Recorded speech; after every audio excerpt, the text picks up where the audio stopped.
this year that the Trump administration has struck on another country of OPEC, a group of major global oil producers.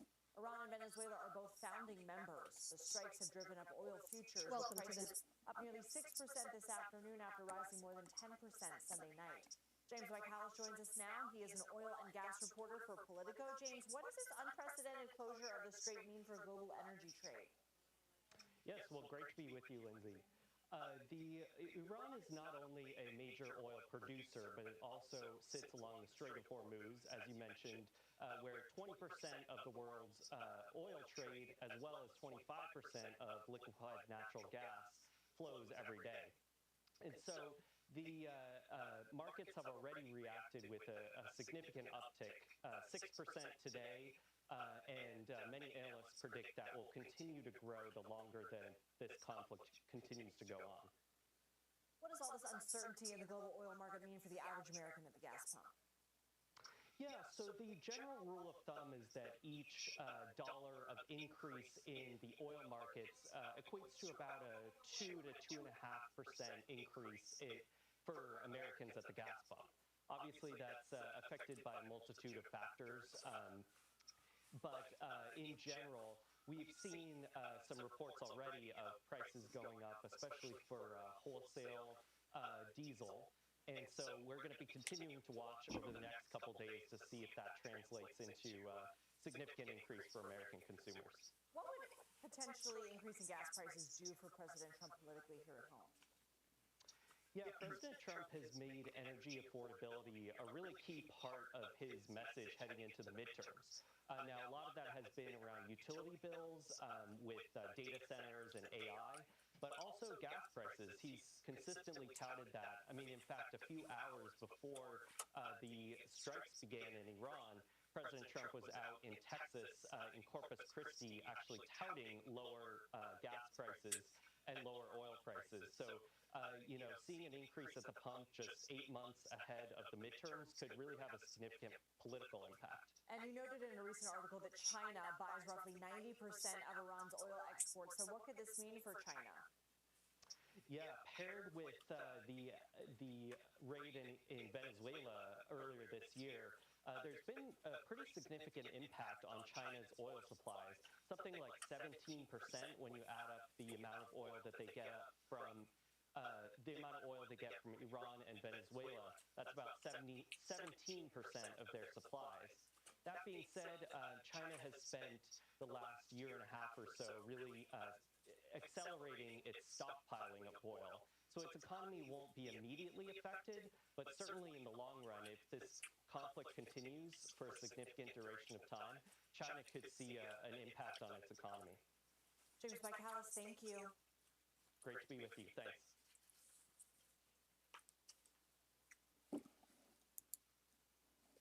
PBS NewsHour. The NewsHour. We're in the third day of the American and Israeli war against Iran, and the U.S. State Department is now calling on Americans to evacuate more than a dozen countries in the Middle East.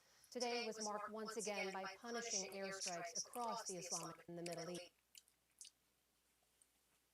All Americans get out of Bahrain, Egypt, Iran, Iraq, Israel, West Bank, Gaza, Jordan, Kuwait, Lebanon, Oman, Qatar, Saudi Arabia, Syria, United Arab Emirates, Yemen. Any of those familiar? Today was marked once again by punishing airstrikes across the Islamic Republic. In response, Iran continues to widen the war, sending volleys of missiles and rockets across the region, targeting most of its Arab neighbors and Israel. Meanwhile, the Pentagon announced that at least 6 U.S. service members have been killed in reprisal attacks. Nick Schifrin begins our coverage. Today in Tehran, the epicenter of this widening war, the plumes of smoke were massive and explosions thunderous. Some of the capital's streets engulfed in debris and dread. Entire buildings collapsed, a police station converted into a carcass. The Iranian Red Crescent Society says the war has killed more than 550. One explosion hit one of Tehran's most prominent hospitals. Nurses evacuated babies in incubators. The campaign is the largest in Israel's history, targeting leadership and military. And American Tomahawk missiles and airstrikes are targeting Iran's missile infrastructure.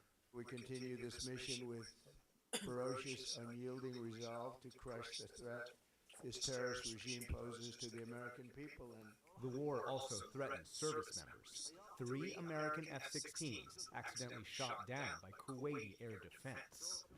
A lot of people are saying it's Russian. One female pilot met by grateful Kuwaiti civilians. Thank you for helping us. But U.S. service members were killed on this Kuwaiti base when U.S. officials say an Iranian ballistic missile evaded its air defense. Oh my God. In total, Iran has launched more than 1,000 drones and missiles into Arab countries, including its first ever attacks on Gulf hotels and residences. And today, it expanded those attacks to energy infrastructure, including Saudi Arabia's largest oil refinery. And there was another attack today on a tanker off the coast of Oman. Today, Iran vowed to shut down the crucial Strait of Hormuz, through which roughly 1/5 of the world's oil is traded. And Israel expanded its own strikes into Lebanon after Iranian ally Hezbollah launched an attack into Israel. Israeli jets pounded Beirut, killing dozens and setting fire to residential buildings. Iran has launched hundreds of missiles and drones at Israel, including this attack on Saturday west of Jerusalem that killed 9. Today, Israeli Prime Minister Benjamin Netanyahu visited the site and reiterated his goal, the elimination of the Iranian threat. And if this regime, this terrorist regime of the kind we've never seen in the world, if they get nuclear weapons and the means to deliver them, ballistic missiles, intercontinental ballistic missiles, they will threaten all of humanity. At the Pentagon today, Secretary Pete Hegseth and Chairman of the Joint Chiefs Dan Kane made clear the U.S. military objectives were limited to Iran's missiles and drones and Navy. This operation is a clear, devastating, decisive mission. Destroy the missile threat, destroy the Navy, no nukes. Our mission is to protect and defend ourselves and together with our regional partners, prevent Iran from the ability to project power outside of its borders and be ready for follow-on actions as appropriate. they're never going to have a nuclear weapon.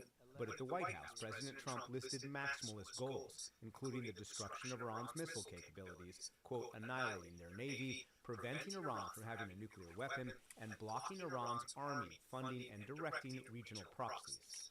Whatever the time is, it's okay. Whatever it takes, we will always, and we have right from the beginning, we projected 4 to 5 weeks, but we have capability to go far longer than that. We also projected 4 weeks to terminate the military leadership, and as you know, that was done in about an hour, so we're ahead of schedule there.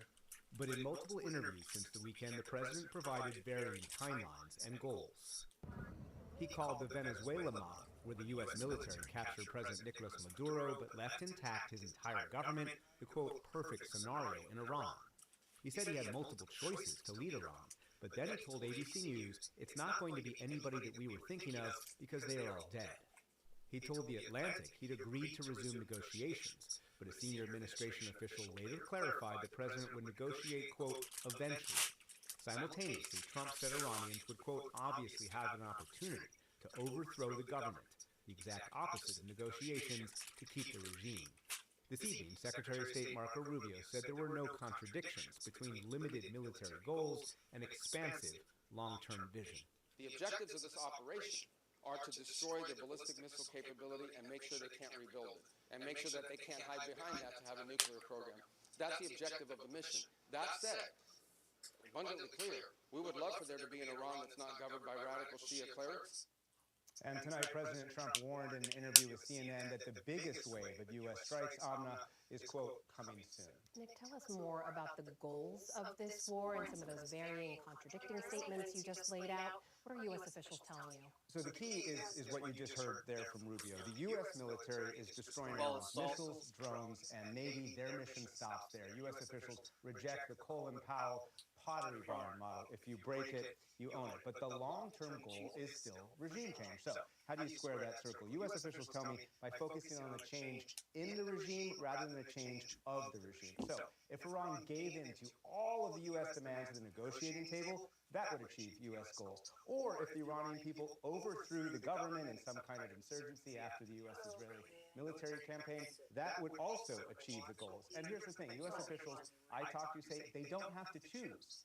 between those two things, and that's extraordinary because on the one hand, you have relatively limited military goals for an operation, and on the other, you have this vision that would require some messy, likely long-term, very difficult insurgency, frankly, that the U.S. or Israel would have to keep going and fomenting. So that's the reality, though, of the Trump era. The president wants options, and so they believe they do not have to make the choice. And the criticism of that, of course, is that Iran shows no willingness to negotiate, and unless there's some kind of plan to help Iranians rise up, the mission will fail. Meanwhile, you have some new reporting on a key question in all of this, which is why the war started when it did. What have you learned? U.S. officials confirmed to me the U.S. intelligence community provided Israel the location of the Supreme Leader on Saturday morning alongside some of his most senior leaders. And so Israel started the war with an initial strike that hit that compound that we saw on Saturday. But Secretary of State Rubio today also argued essentially the opposite, that the U.S. didn't have a choice when to start the war because the military had to go when it did because of both Israeli and Iranian plans. We knew that there was going to be an Israeli action. We knew that that would precipitate an attack against American forces. And we knew that if we didn't preemptively go after them before they launched those attacks, we would suffer higher casualties and perhaps even higher those killed. And then we would all be here answering questions about why we knew that and didn't act. So to underline, Amna, this is now a war simultaneously started to American intelligence provided to Israel and a war that Israel would have started anyway, so the U.S. had to act. Meanwhile, as we reported earlier, the U.S. tonight has issued evacuation orders for more than a dozen countries. What more do we know about that? Yeah, let's take a look at this graphic, this tweet that was just posted by the State Department. Depart now from the countries listed below using available commercial transportation due to serious safety risks. Bahrain, Egypt, Iran, Iraq, Israel, West Bank, Gaza, Jordan, Kuwait, Lebanon, Oman, Qatar, Saudi Arabia, Syria, UAE, and Yemen. That is 14 countries. I just talked to a former senior official. As far as this person knows, this has never, ever been done before. We are talking about hundreds of thousands or millions of Americans who are getting this message tonight, and we'll certainly stay on this to figure out whether there's going to be any facilitating, either by the military or the State Department, to get them out. But clearly the message is take civilian countries. I just talked to a former senior official. As far as this person knows, this has never, ever been done before. We are talking about hundreds. Moments ago, I sat down with America's partner in this joint operation, the Prime Minister of Israel, Benjamin Netanyahu. Take a look. Moments ago, I sat down with America's partner in this joint operation, the Prime Minister of Israel, Benjamin Netanyahu. Take a look. Prime Minister of Israel. Joining us now is the Israeli Prime Minister. I have no idea. Mr. Benjamin Netanyahu. I hear the people are saying Well, we just saw him at the bomb site in Tel Aviv. So Okay. I don't. No, I really don't know. Short flight. That's all I'm saying. I have no idea. Moments ago, I sat down with America's partner in this joint operation, the Prime Minister of Israel, Benjamin Netanyahu. Take a look. Joining us now is the Israeli Prime Minister, Benjamin Netanyahu. Mr. Prime Minister, thank you for being here. I know you probably have gotten very little sleep in the last number of days.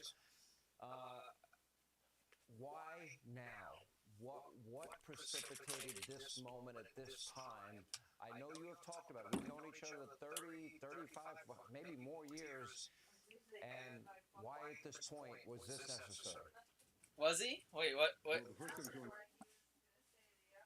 You think? Let's try one more time. 35 fucking years, you say? What precipitated this moment at this? Probably have gotten very little sleep in the last number of days. Why now? What precipitated this moment at this time? I know you have talked about it. We've known each other 30, 35, maybe more years. And why at this point was this necessary? 35 fucking. Well, the first thing to understand No, is maybe. why it's necessary at any time. Iran, for 47 years, has been chanting, death to America, death to Israel too, but you're the big Satan, we're the small Satan. Death to America. They've murdered and maimed thousands of Americans in Iraq and Afghanistan with their IEDs, these are roadside bombs. They've bombed your embassies. They tried to assassinate Donald Trump, the President of the United States, twice. They've murdered their own people. They've massacred so many. And they spread a worldwide web of terror. So this is a regime committed to destroying the United States of America. It's the only country on the planet that says so openly and works tirelessly to achieve that goal. The reason that we had to act now is because they were, after we hit their nuclear sites and their ballistic missiles program, you'd think they learned a lesson.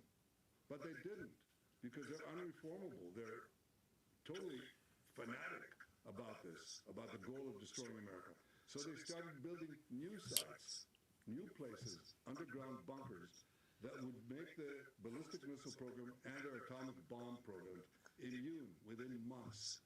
If no action was taken now, no action could be taken in the future.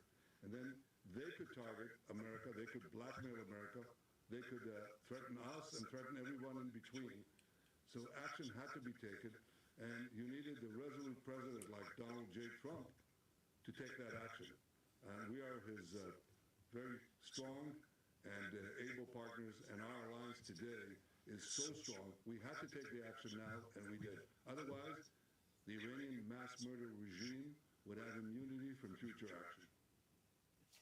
Steve Witkoff made this statement, the Middle Eastern envoy, and he made it last week, that they absolutely are clinging to their ability to build out a nuclear weapons program. And the president, as he said, he wanted a peace deal, gave them every opportunity for peace, like they did before Operation Midnight Hammer. And they steadfastly refused. In the first 30 seconds, I've never seen anything like this in my life. The supreme leader, the Ayatollah Ali Khamenei, and his top 40 leaders were wiped out, Ahmadinejad among them. That is incredible intelligence, and wow, I'm sure this will be studied for centuries to come, not decades. Well, you know, when America, the indispensable ally for Israel and the greatest power in the world, and Israel, America's model ally, as the National Security Council just called it. When we work together, amazing things happen. We work together and amazing things happen. But I have to tell you that it wouldn't happen without the leadership of President Trump. Because he just, you know, I met him in Mar-a-Lago. You may remember this because I think you live close by and I saw you at that time, right before his re-election, okay? And, or before he was inaugurated the second time. And we met in Mar-a-Lago. And the first thing that Donald Trump said to me, he said, you know, we have to prevent Iran from getting nukes. As simple as that. He said that because he saw that as a clear and present danger to the security and well-being of the United States. To have a regime like that, so fanatic, that it just defines itself by destroying America, exporting revolution, exporting terrorism, exporting the worst Islamist fanaticism that attacks Arabs, attacks Israelis, attacks Americans, attacks everyone in sight. They just fired now their ballistic site around the Middle East, including Cyprus in Europe. To have a regime like that, that plans to eradicate the United States, have the weapons of mass death, would have been the greatest threat that America would face in the coming decades. And so he said to me right off the bat, I didn't say to him, he said to me, we have to make sure they never get the nukes. And that's what he did. We tried first to take them out in Midnight Hammer and Rising Lion operation, and we took out their missile sites, but then they started again. Their missile and nuclear sites. They didn't learn the lesson. He tried to get negotiations. He negotiated with them. They didn't get it. They tried to string them along. So action had to be taken, and we took it. President Trump repeated over and over and over again, and I would argue that the leadership that is now dead was a death cult and an existential threat, not just to the region, not just to Israel, death to Israel, death to America, but I am very convinced and have been convinced, as you have been for decades, that if they ever got nuclear weapons, that they would, along with their fanaticism, it would cause them to use it. That is what that death cult would cause them to do. Is this now the culmination of decades of your work and your belief and your passion that these radicals needed to be defeated? And what is next for Iran? We talk about, well, the regime's changed, but we don't know into what yet. What are your thoughts? Well, you're right. I did have spoken about it for decades, and I try to persuade successive American administrations to take firm action.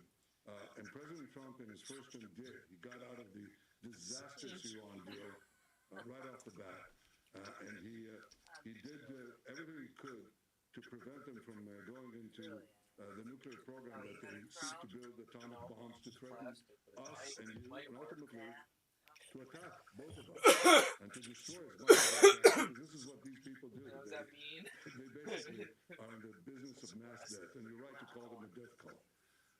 I worked with several presidents. I always appreciated the fact that we had, forthright discussions. Often we agreed, but often we didn't. We disagreed. And I appreciated that we kept the alliance going. But I want to tell you something. I'm not an expert, so I've been around. There's never been a president like Donald J. Trump. His resoluteness, his decisiveness, his clarity of thinking, the way he gets right to the crux of things. It cuts through all the fluff, cuts through the chase, gets down to the main point, and it gets down to the main action that needs to be taken. And I think for Israel, and I think for the countries of the free world, let me tell you, I think for the world, we're very lucky to have him as the leader of the free world, and in fact, the leader of the world. He's brought America back to being the leader of the world, and it makes a huge difference. And I can tell, I'm talking to America's allies in the region, just one by one by one, and I can't quote from these conversations, but I can tell you they all share this, and they all say, thank God that Donald Trump is here. Thank God that the two of you are acting together to remove this threat, not only to you, but to us. And Iran today just bombed with these ballistic missiles, these weapons of Last I heard, Saudi Arabia weapons of terror, they're terror weapons. They bombed mortified that the United States abandoned them to defend more Israel. I've said it won't take very long. They're bombing us, they'll bomb Europe, and when they develop the intercontinental ballistic missiles and the nuclear wars to fit on these ballistic missiles, they'll threaten you, and eventually they'll bomb you. This is what President Trump understood. And alone among U.S. presidents that I've worked with, he took action. And we're all very, very lucky that he did. I think that history will, through the prism of history, he will be viewed very favorably by recognizing a threat. In the last century, you're a historian, Mr. Prime Minister, between Mao, China, Stalin, Russia, Hitler, Germany, Mussolini, fascism, Tojo, Japan, Pol Pot, the killing fields, estimated over 100 million human souls slaughtered in the name of some ism. Now we see a president and a prime minister partnering together to stop a threat before it emerges and becomes unstoppable, which I got to give you both so much credit for. It is transformational. It is consequential. I guess I want to look forward a little bit. We had in his first term the Abraham Accords. I know that there are countries in your region of the world that have been looking for a window of opportunity. I'm talking about the likes of Saudi Arabia and the UAE and Dubai and Egypt and Jordan, etc. Do you see a path to a long-lasting peace in the region, which we've not seen in forever? Yes, I do. In fact, I hear the people are saying we're going to have an endless war here. You're not going to have an endless war because we have a point that we've been, and Iran, this terror regime in Iran is the weakest point that it's been here since it hijacked Iran from the brave Iranian people 47 years ago. So this is going to be a quick and decisive action, and we're going to create the conditions first for the Iranian people to get control of their destiny, to form their own democratically elected government, which will make Iran a different Iran altogether, because Iran has been the main engine of war over these years. It's just 95% of all the problems you see in the Middle East are generated by Iran. And the worldwide terror network that they built is generated and orchestrated from Iran. So when you take away Iran and you let the people of Iran have the opportunity to act, to liberate themselves, free themselves from the yoke of this terror machine, you get a different future. I think that will open up the way for many peace treaties with other Arab countries, with Muslim countries. I think it changes the world. Now, of course, it's up to the people of Iran in the final count to change the government. But we are creating, America and Israel together are creating the conditions for them to do so. I think that if we go through what we plan to do, I think it will create conditions for peace. This is not an endless war. This is, in fact, something that will usher in an era of peace that we haven't even dreamed of. You know, the president said to the people of Iran, the hour of freedom is at hand. And, you know, you've been asking America for years to do this, and now your window is here. You know, seize this moment. Don't let it pass. It might be the only opportunity you have in a generation, and I'm hopeful that that's true. In a conversation with Senator Lindsey Graham, he said to me that he believes that probably one of the key countries in all of this would be Saudi Arabia and MBS. Do you specifically see path there? A path for peace? Yeah, well, I think Saudi Arabia will have a lot to gain. I think all these countries around Iran are threatened by Iran. I think they want to see this regime go down, even if they don't publicly say that. They've just been targeted by Iran. So obviously, if Iran is removed, that's a great boon to Saudi Arabia, a great boon to these other countries. And I think peace between Israel and Saudi Arabia would be really possible and probably very close once this thing happens. So this is a gateway for peace, for a broader peace. And I believe that we can achieve it. The most important thing to understand is that when we work together, President Trump and I, we achieved, in fact, 4 breakthroughs for peace, brokered by President Trump, working together with me. We brought forward the Abraham Accords, which was 4 peace treaties with 4 Arab countries. And now, working together against Iran, we will be able to bring many, many more peace treaties. So this is not an endless war. This is a gateway to peace. It's the exact opposite of what people are saying. Mr. Prime Minister, I think history will study this military effort, and it'll be, as I said, be studied for centuries. But, you know, also you took out their air defense systems, their missile defense system, ballistic missile systems. You know, you got the 10 top guys in Hamas. You got Nasrallah, who'd been in power for 30 some odd years. You had the pager incident. Donald Trump dropped 14 bunker buster bombs and took out and obliterated their nuclear facilities.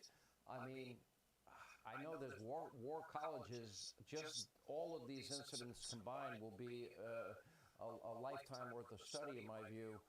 And I want to ask you this, you know, there are people that say, well, the Prime Minister of Israel dragged Donald Trump into it. And as somebody that's been friends with him over 30 years, nobody drags Donald Trump into anything, number one, but I want to get your reaction to that.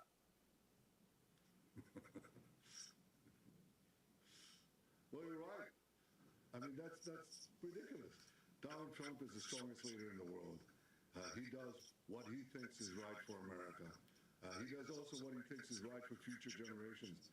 And frankly, we're partners in that effort because I've devoted my life to securing the life of the one and only Jewish state.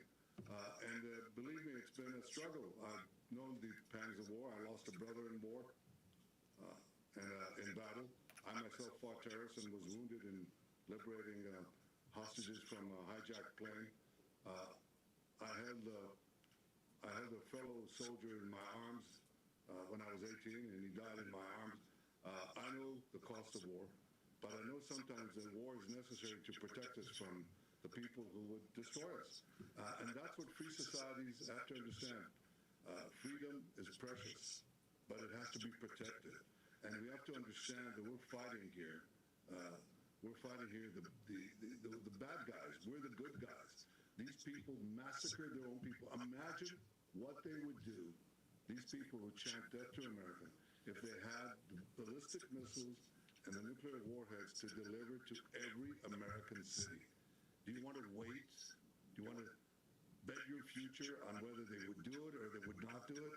I mean, look, nobody stopped North Korea, so they now have ballistic missiles and nuclear warheads. But they don't say death to America. Iran is 50 North Koreas. Iran is committed to your destruction. And whether people understand it or not, the leader has to understand it. Donald Trump understands it. You don't have to drag him into anything. And nobody would do it anyway. He does what he thinks is right. And this is right. And let me tell you, I visited today a town in Israel. Okay? This town, yesterday, a ballistic missile, it's like a truck, it's like a bus full of TNT, comes in at Mach 8 and slams right into a synagogue. Okay? And right around there, 9 people murdered. So here's the difference between us. These mass murders in Tehran, they target civilians. We in Israel and America target the mass terrorists. That's a nutshell of the difference. And we have to protect our world against these people. And if these people have the weapons of mass death, these mass murders, then you'll have mass death. And then people will ask, well, why didn't you act in time? Why didn't you do something about it? Winston Churchill called this the slumber of democracies. He said they slumber, they go to sleep, and they wake up only when the jarring gong of danger wakes them up. Well, I think in this case, President Trump and I think differently. We don't have to sleep. We don't have to slumber. We don't have to look askance, look aside and say there is no danger. There is great danger, and it's time to act. The good guys need to act early enough. And there are those leaders, so-called leaders, who don't see it. And they just sit back and they say, well, it's a terrible thing. No, it's not a terrible thing. To protect humanity, to protect America, to protect Israel, to protect the free world from this theological thuggery, these fanatics who don't care, who just export death, mass death everywhere, build terror armies to strangle the people of Lebanon and the people of Gaza and the people of other people. That's what they do. So to act against them is not a bad thing. It's a good thing. And it's high time that the people of the free societies understood that they have to act to protect their freedom and our way of life. We're fighting barbarians. Israel is at the front line of this battle against barbarism. And America under President Trump has entered this fight to protect our civilization and to protect our common future. Well, I hope the people in Europe are listening, and very specifically Macron in France and the leader in Spain. And I can tell you this, the Starmer is no Winston Churchill. I hope they hear they have let their guard down when it comes to national security and national defense. They have allowed unfettered illegal immigration without assimilation, resulting in, 80-some-odd Sharia courts in Great Britain and no-go zones in other parts of Europe. I hope they watch and witness and learn from President Trump and from you, Mr. Prime Minister. I pray for all the people in the region, and I pray for a lasting peace. That would be my dream, my prayer for everybody in the region, and we do appreciate your time tonight, sir. Well, thank you. And it's called peace through strength. It's not a slogan. It's the most basic reality the basic rule in a very unkind world. You have to be strong to protect freedom. You have to be strong to protect your values. And you have to be resolved to take action. I said it could be quick and decisive. It may take some time, but it's not going to take years. It's not an endless war. In fact, it's an effort right now to achieve the peace that we all yearn and pray for. And I think together we'll achieve it. Yeah, I pray you're right. Mr. Prime Minister, Israeli Prime Minister Benjamin Netanyahu, thank you. Thank you. Hey, Sean Hannity here. Hey, click here to subscribe to Fox News YouTube page and catch our hottest interviews and most. Suck some motherfucking Sean Hannity's off. I'm gonna suck your Sean Hannity.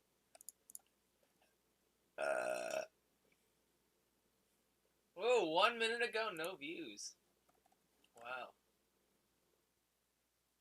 Vice President of the United States, J.D. Vance, joins us now. Mr. Vice President, why J.D. this Vance. operation and why now? Yeah, I know. All right. Mama, I got the freshest, fresh Fox News. I am the first person to watch this Fox News broadcast.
Well, good evening. President of the United States, J.D. Vance, joins us now. Mr. Vice President, why this operation and why now?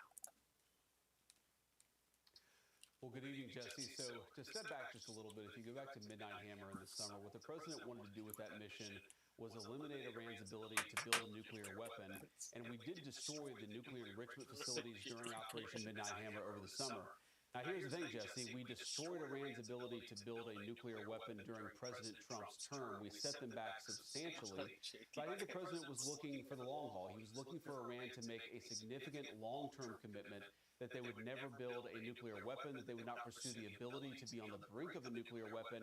And after months, really almost a year of painstaking diplomacy, what the president determined is he didn't want to just keep the keep the country safe from an Iranian nuclear weapon for the first 3-4 years of his second term. He wanted to make sure that Iran could never have a nuclear weapon, and that would require fundamentally a change in mindset from the Iranian regime. So he saw that the Iranian regime was weakened. He knew that they were committed to getting on that brink of a nuclear weapon, and he decided to take action because he felt that was necessary in order to protect the nation's security. So Senator Marco Rubio, Secretary Rubio, and the president have both said something along the lines of, you ain't seen nothing yet. We could hit 3 times as hard. What does that mean? Well, what it means, Jesse, is we have a lot of capacity here. I think there's a lot of chatter about what our objective Well, I told is, you what our about a big goal is. I one. mean, I think the president's been extremely clear about our I've seen. objectives, and it's that Iran cannot have a nuclear weapon. But there's also been a lot of conversation about what are our capabilities. And look, I know this stuff. Obviously, I'm not going to reveal classified information here on air, but the President of the United States knows what we're able to do. He knows that we have much. No, I don't know about eating 50 eggs. But what do you mean that you want to eat 50 eggs? You know, like the movie? I'm just joking around. What today? Eat 50 eggs. I didn't say that in the movie. It's just Stupid. No, Mom, it's not stupid. It's just, we've seen this one 1,000 times. Yeah. You said you wanted some action. I don't remember He says, seeing this. I do not remember seeing this video. Okay, sure. Well, this is one. Truly, and we got a comedian with the camera. Listen,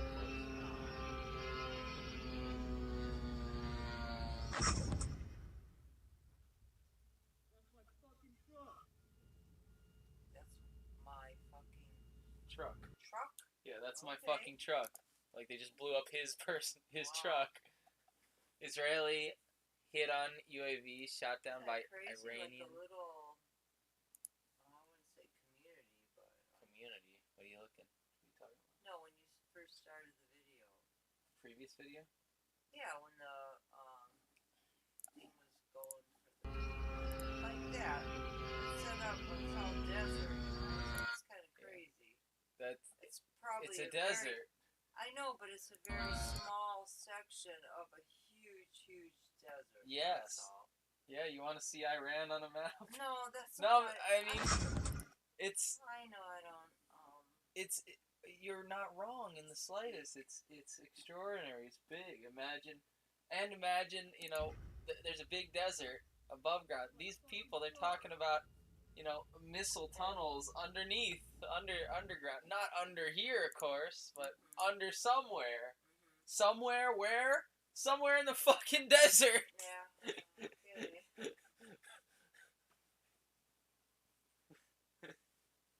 Big planet, big desert.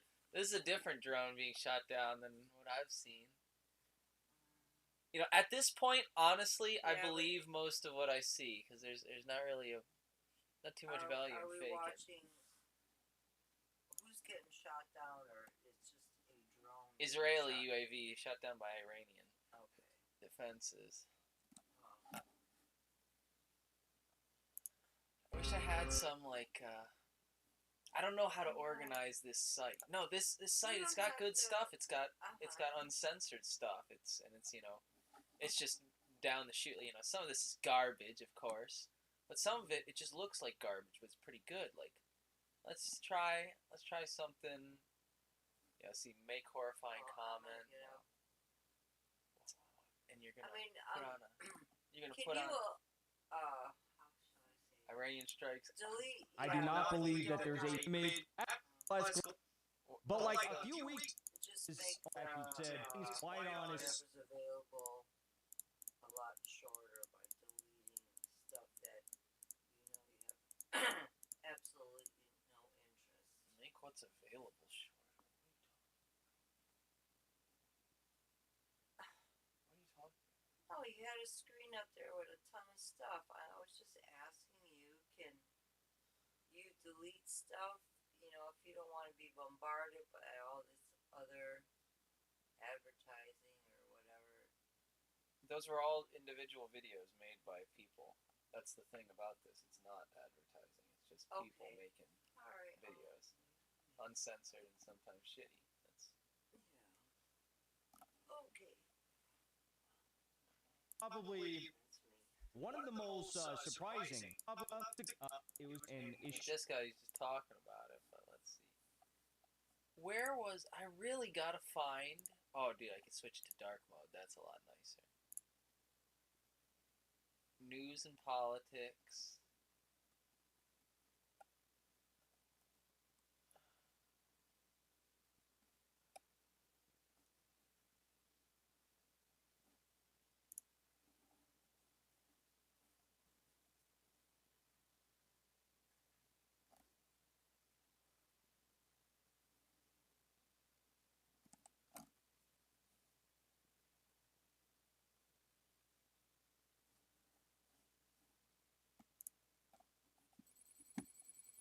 word that's on both whatever eruption, government of Iran officials turning up.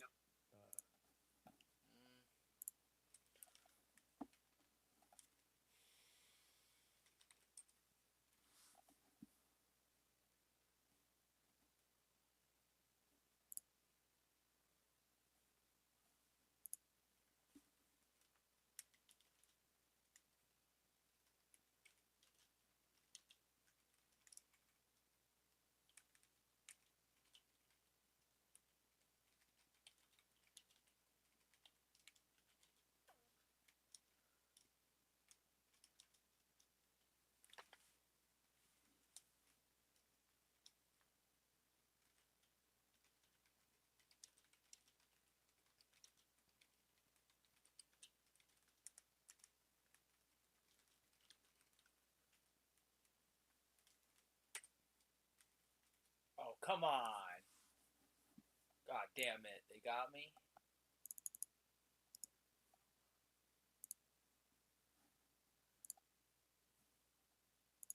Gotta sign up first. Well, let's go for GPT, I guess.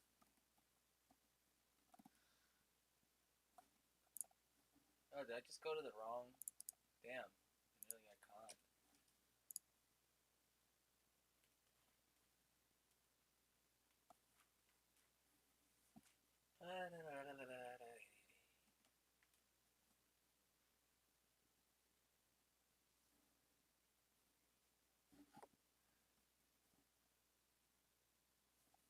Ooh, yeah, I haven't even thought of that. I have not visited Reddit very much, Mama. r/combat footage.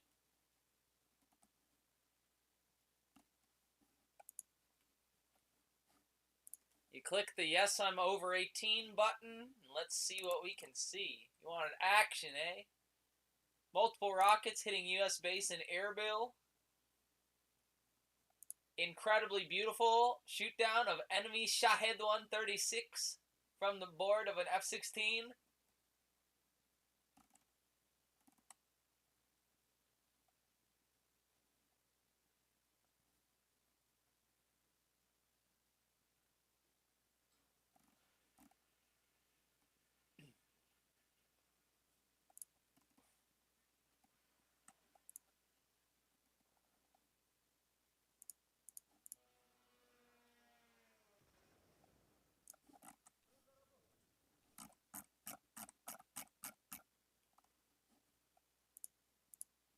Let's go for hot.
really peace talks, they were more nuclear negotiations. Although at the same time, again, I say negotiation, and that's a pretty bad way to describe it too.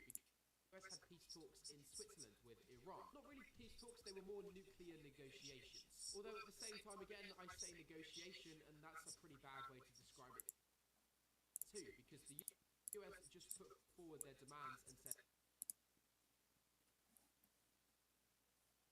that's it, we're not going to negotiate. And so you need to know what these US demands are. Well, the US has demanded that Iran surrenders all of their enriched uranium to the US. They just give it over. As well as that, they need to destroy and give over the capabilities for Iran to be able to enrich uranium in the future. And even more than that, the US has demanded that Iran completely destroy 3, and their only 3, nuclear facilities: Fordo, Isfahan's, and Natanz. These were the same sites the US bombed back in June, and Iran claimed that the US didn't fully destroy them. Now, these are really big demands by the US, and so you need to know, what is the US offering in return? Well, if Iran does this, and they do what the US wants, then the US will simply just not go to war with Iran. The US won't even lift sanctions on Iran, even though this is all the US has ever wanted anyway. The US is saying to Iran, in order for us not to bomb you, you need to do what we say. And so I think Iran is now looking at this genuinely like maybe their better option is just going to war with the US. God damn it, guys. Daily news recap, and I'll cover all the news in the last Fell into the Iran Jew trap.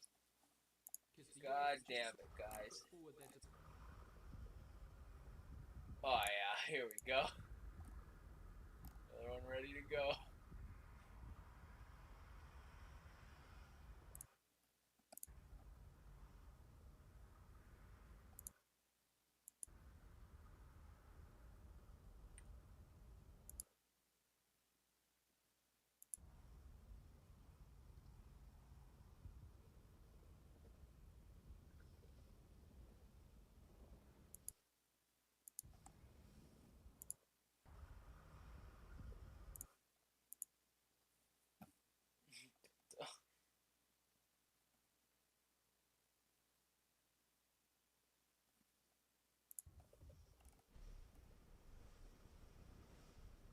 Trump, I am fleeing Israel now. We are getting destroyed. I'm a Muslim and a communist.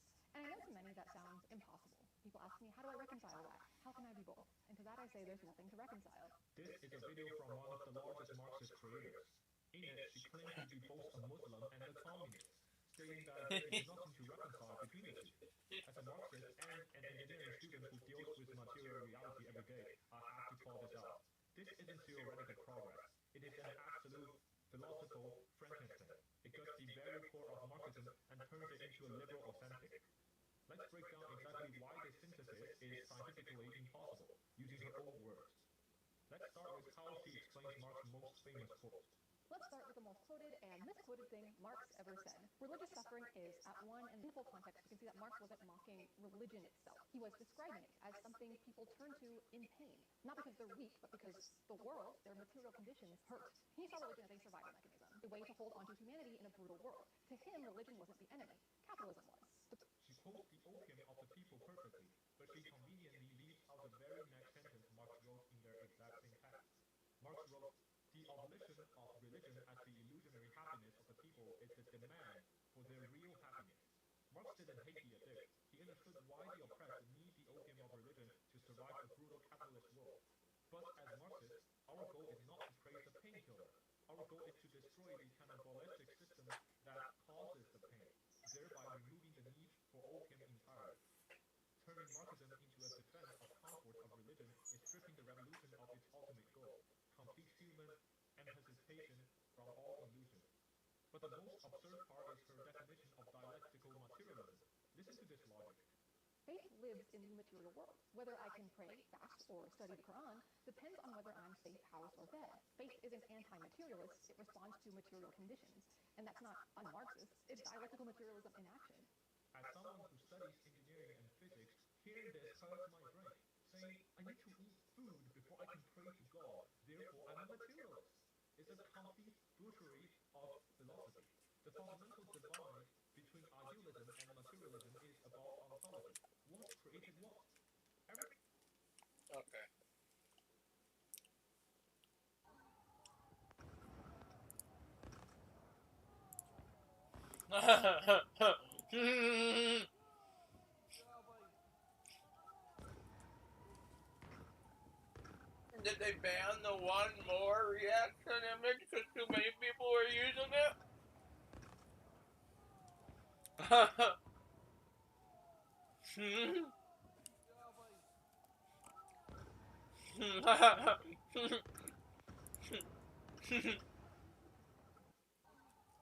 This shit's so peak.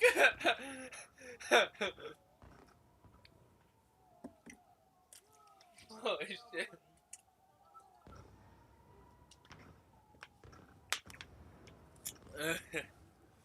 This shit's so peak. Shaq. God damn, people are assholes. What's with the Home Alone in fucking Arabic? What is with the goddamn Home Alone?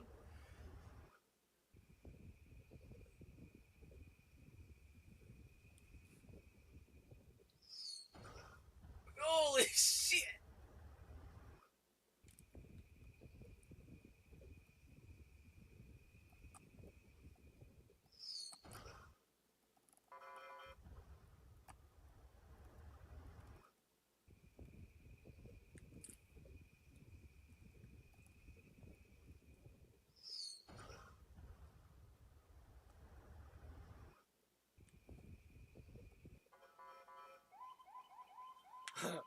God damn.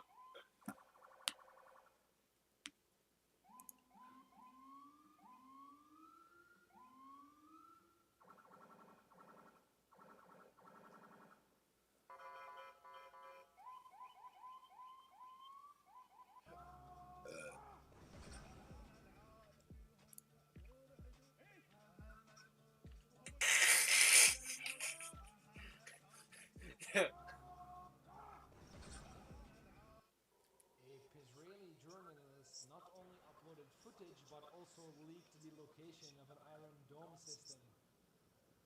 He tried to delete it, but it was already downloaded. Oops. A Israeli journalist not only uploaded footage but also leaked the location of an Iron Dome system. He tried to delete it, but it was already downloaded. Oops.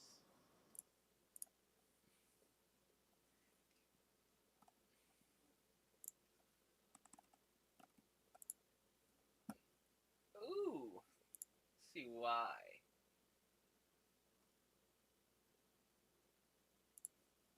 Images, okay. How is this not going viral? How? Someone please explain to me how this.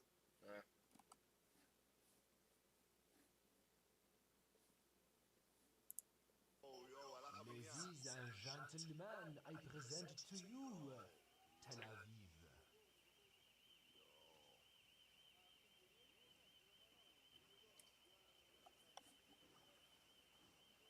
וואלה, יש אנשים לכודים. וואו.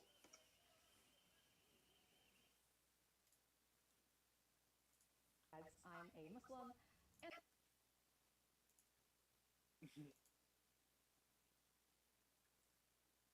Dog, Instagram Reels, it used to be the N-word, and then it got upgraded to war. It's like, alright. I'll take it.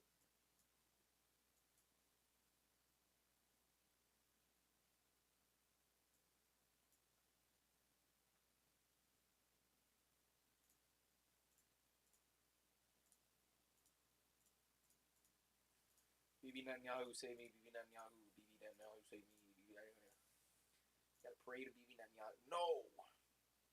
Uh-oh. China, Taiwan. Let's see in common. This is based on... Fuck's sake.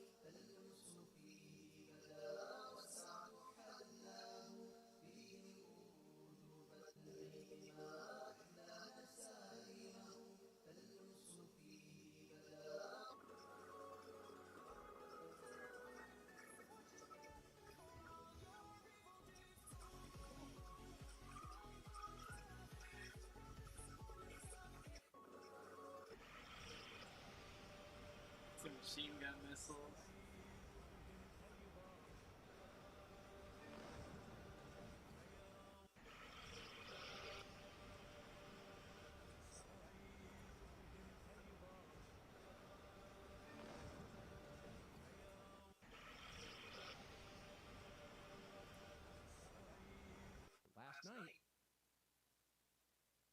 Qatar and Saudi Arabia, authorities arrested Mossad agents planning on committing bombings in those countries. Now, that's weird.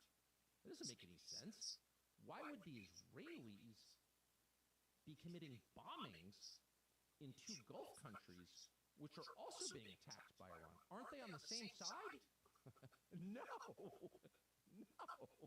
Israel wants to hurt Iran and Qatar and UAE and Saudi and Bahrain and Oman and Kuwait. What? Last night in Qatar and I wouldn't be surprised if a certain country blamed. Oh, for fuck's sake.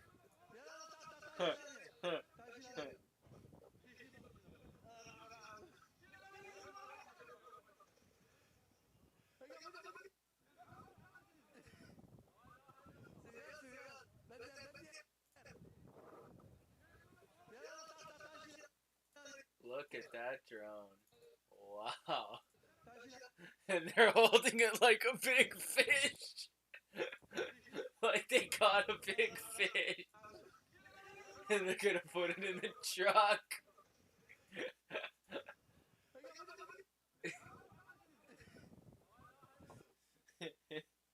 actually out here warning everyone. Nobody seems to give a fuck. Let's see.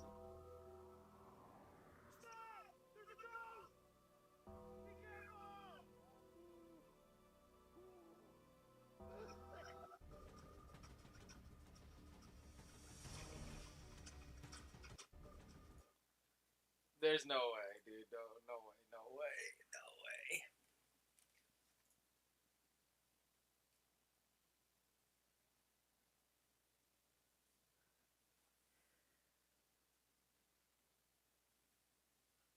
Gareth Bale football? I don't know anything about Gareth Bale.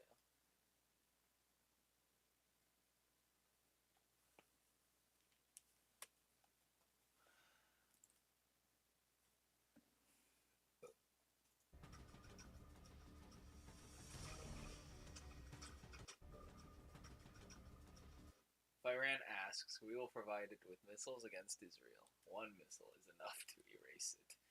Dude, I think the nuke Israel option is pretty hot right now. Especially on Instagram. Oh shit, they're already doing it. Okay. Sweet.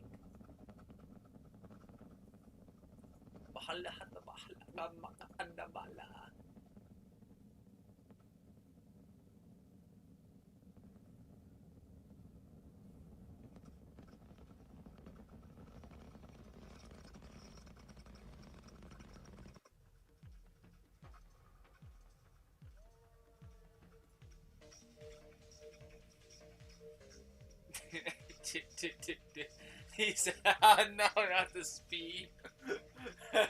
Speed locking in. Why you laughing? Breaking. Israeli military will call up 70,000 reserve soldiers. Is this a reliable source? Subhanallah. Here's how this relates. Oh, for fuck's sake. Sure, let's hear Sneeko. Maybe this is a lot closer than we are speculating. The jaw will be followed by 70,000 Jews of Isfahan wearing Persian shawls. Oh my. Yeah, AI is Jewish, but this is direct, this is authentic hadith, sunnah.com. We were detailing this yesterday. The jaw is the Antichrist, and the prophecy, this is more proof of Islam, the prophecy is that the Antichrist will be followed by 70,000 Jews wearing Persian shawls. Isfahan is in Iran. Are they calling up 70,000 soldiers from Iran? That is a very specific number. Breaking. Israeli military will call up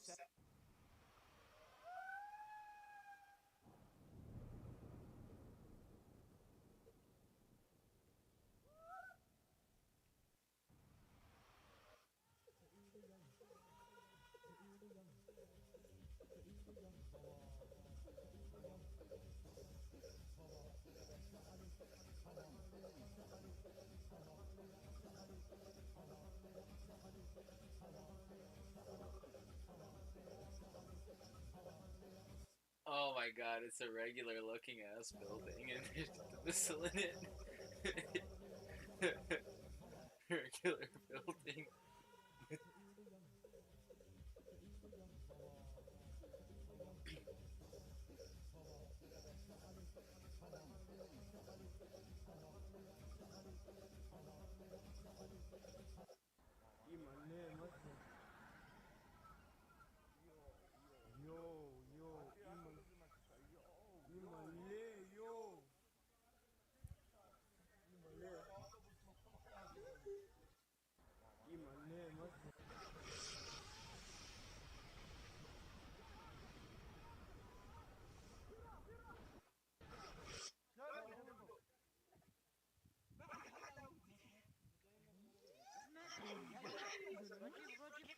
Oh my god, they're doing the thing from Megaton.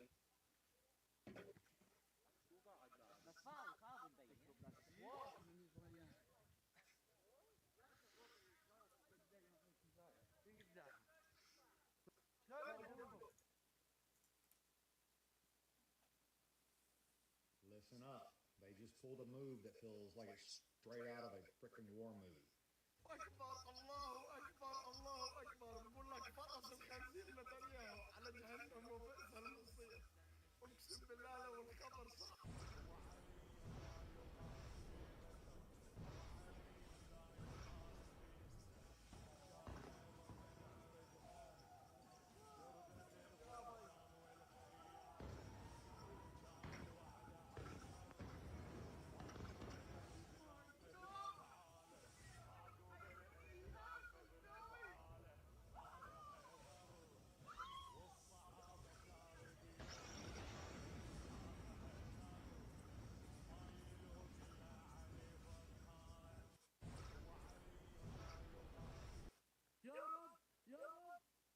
هي واحد طلع طلع هسه برجعوا.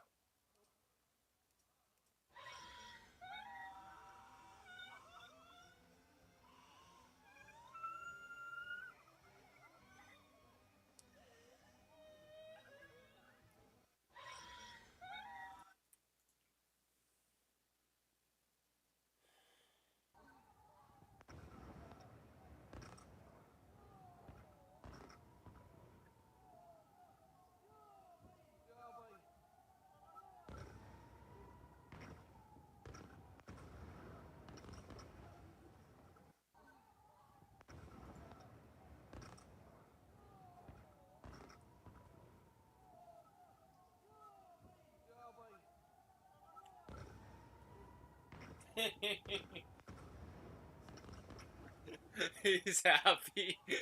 I like that one. I just received insane information.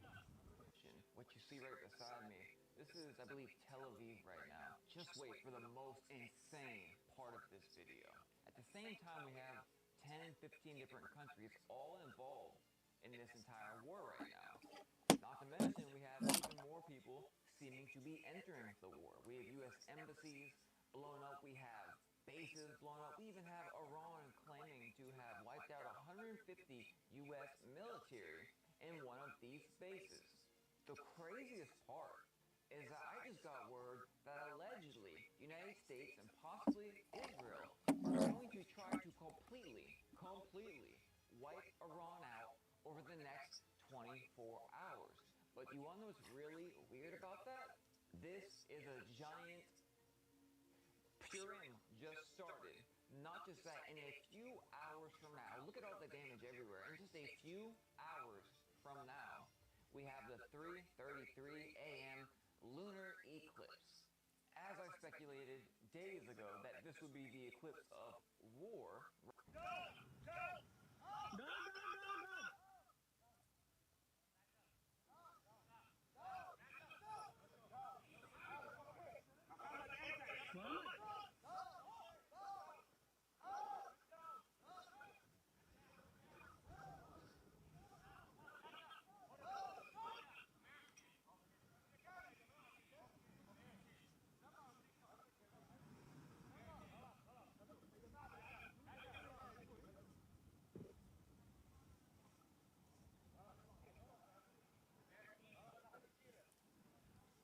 Damn, he was really about to get beat with a stick.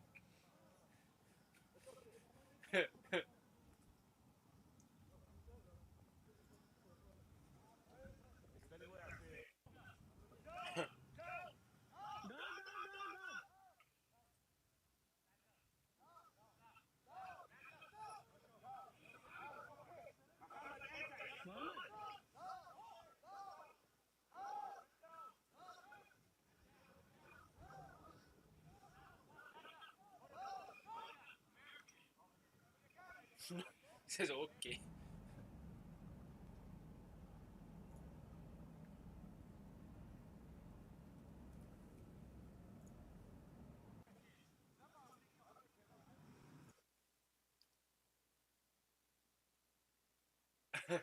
Bastard Ellie. Thanks, Ellie.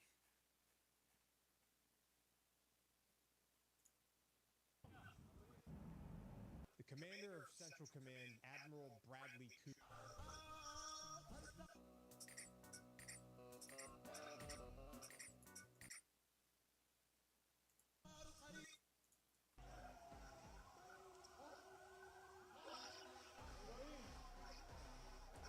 I guess it is tomorrow already.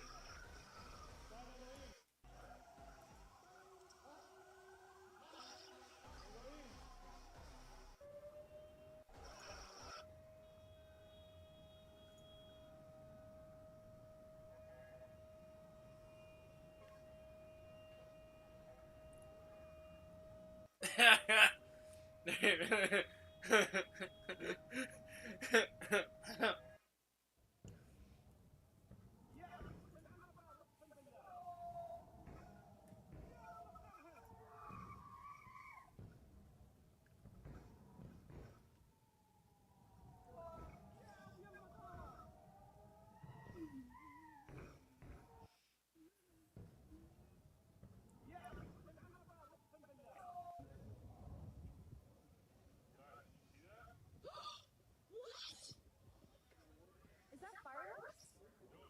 Damn, it's almost like I predicted this exact outcome a couple months ago. This was also. Ron said that they heard what you said.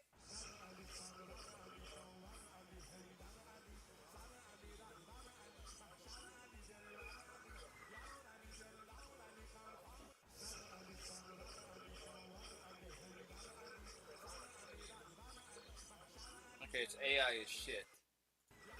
It's AI as shit. Look at the fucking clouds maneuver. Independent civilian reports are coming out from soldiers that anywhere between 500 and 1,000 U.S. military troops have been killed in the Iran war in the past 2 days. As I said before, this is going to be an extremely bloody and long war. Prepare your young people to be drafted. There will be a draft opened in America. America does not have the active duty service members to fight this war. America will need new service members. So prepare your young people to go off to war. God loves you. I love you.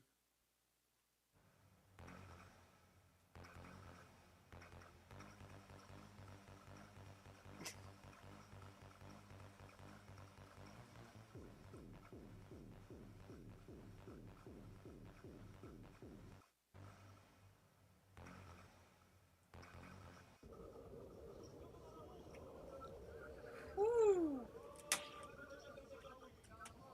That was a big one. It's actually kind of genius. Machine gun missiles, and like one of them's a fucking big one, dude.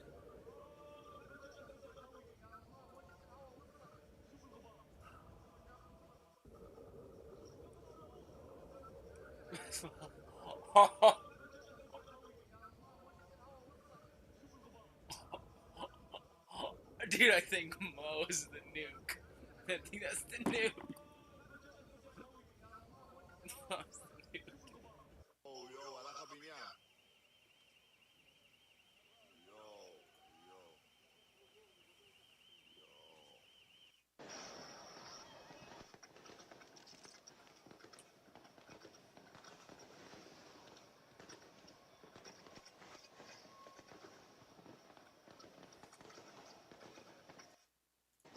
Dude, a fucking hell bomb. They dropped a goddamn hell bomb. They dropped a goddamn hell bomb, dude. And this has more. Holy shit, dude.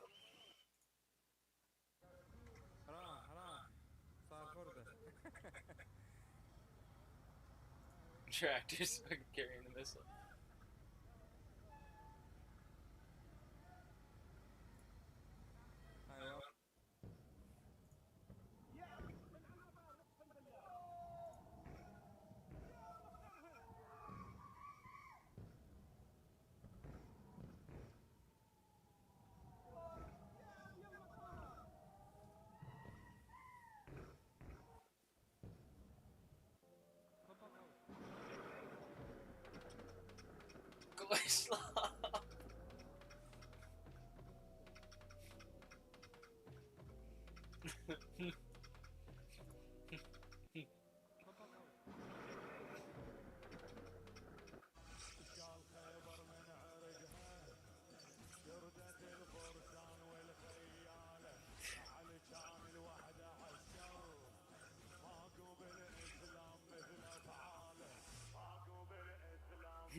I've seen this one. He's posing with the missiles.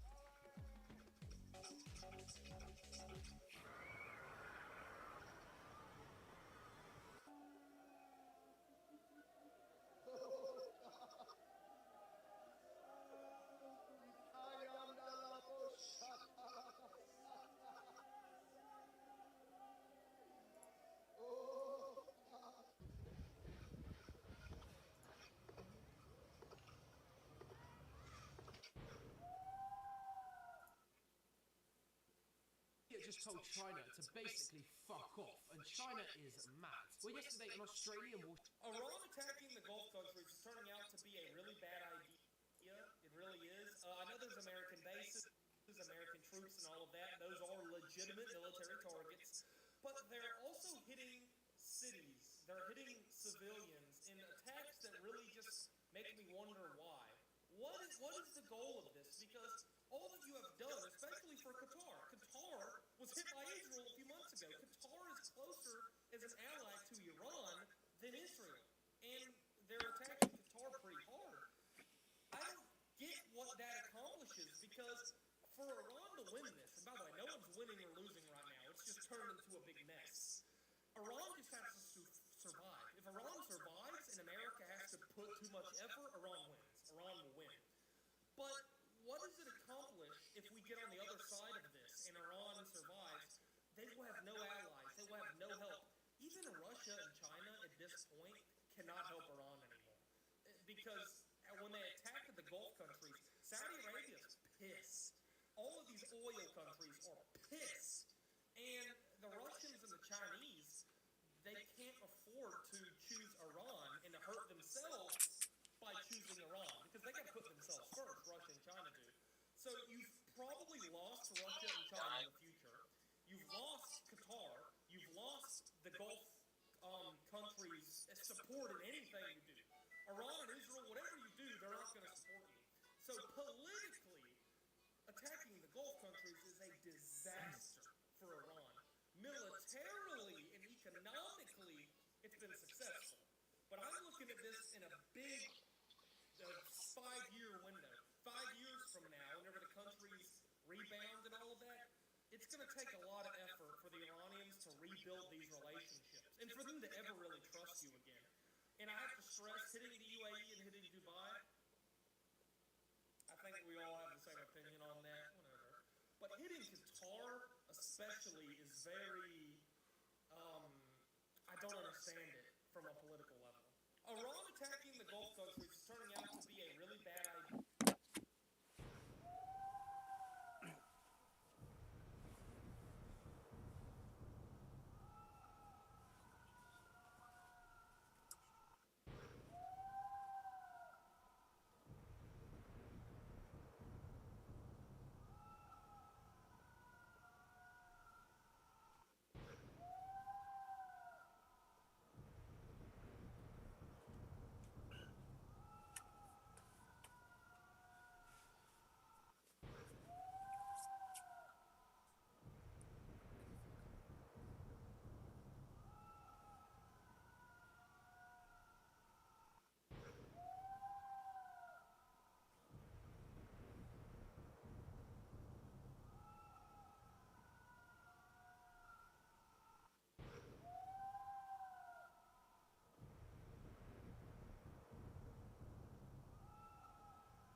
guess I gotta get Threads.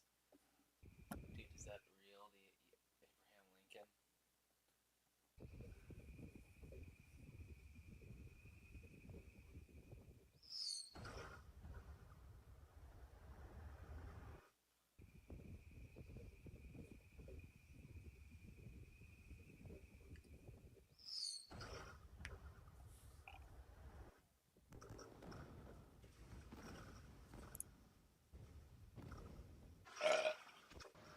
A week ago.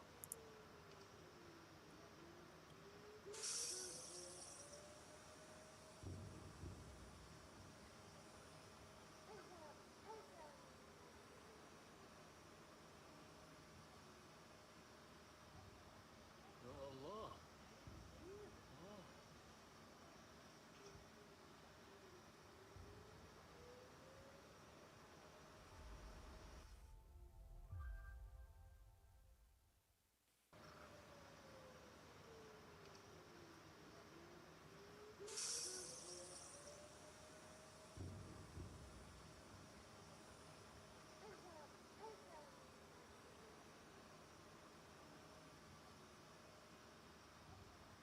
Ya Allah.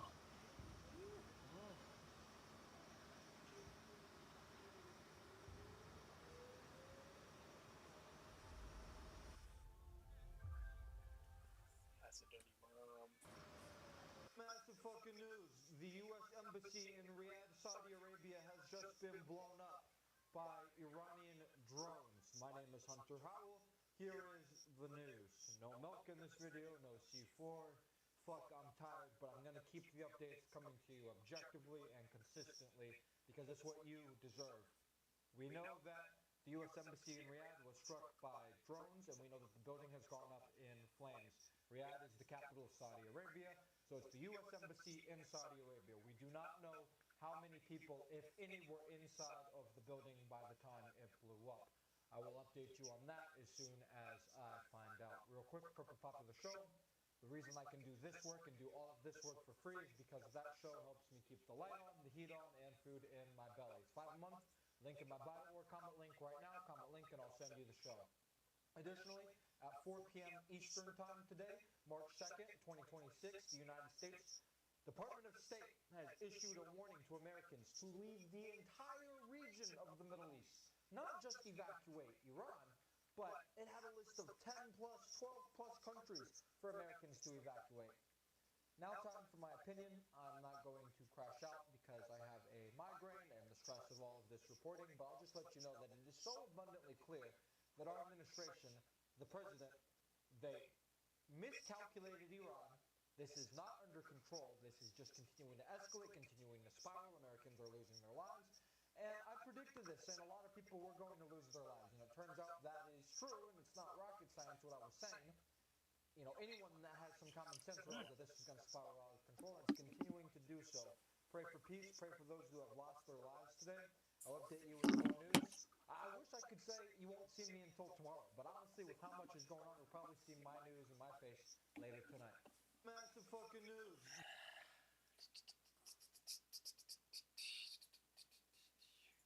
What I'm about to say will probably guarantee me an early grave, but fuck it, you need to know the truth. My name is Hunter Howell. I would never... This news story is so fucking insane, I'm genuinely in shock.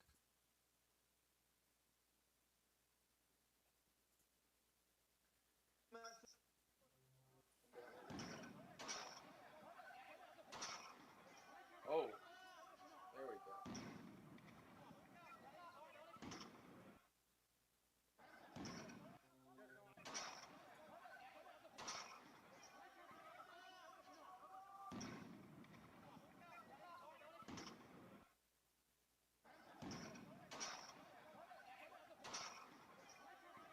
After Colombian baddies.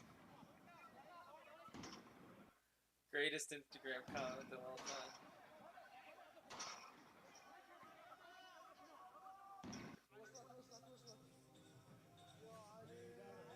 Oh no, not the Iranian knockoff Air Force.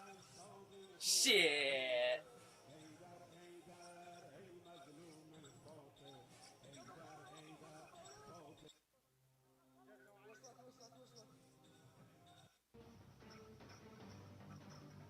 Oh, dude, it's legit.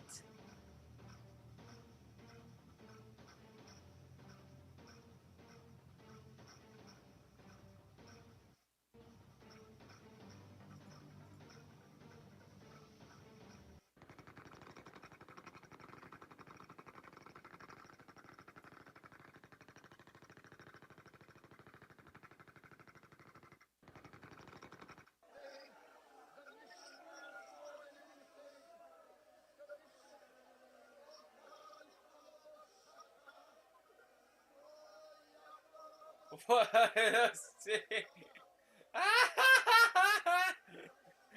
What it says?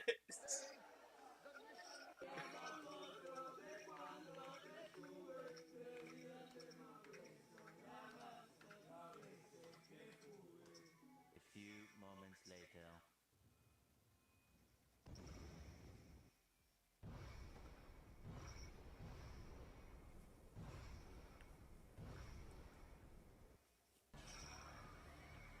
What is this guy fucking seizing out? What the? Okay.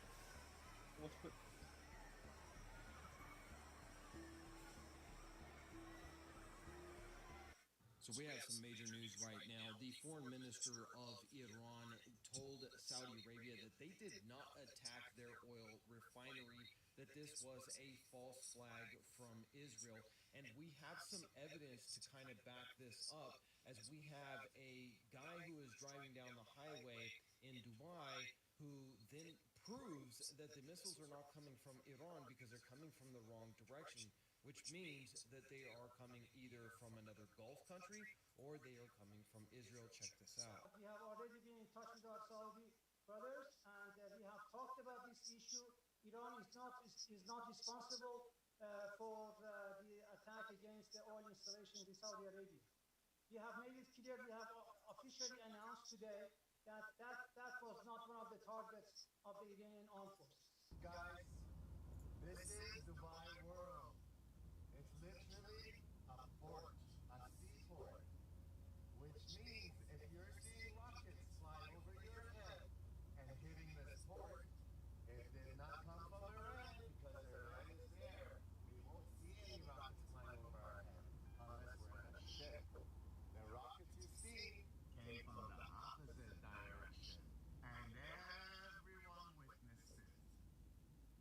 No more lies, mama. So the question really is, do you think that this is a false flag? Do you think Israel is attacking Saudi Arabia right now and making it look like it's from Iran? I wouldn't put it past them. Drop your thoughts and comments down below. هذا الرد الشيعي، هاي الصواريخ الشيعية وهي متجهة على العدو. عليهم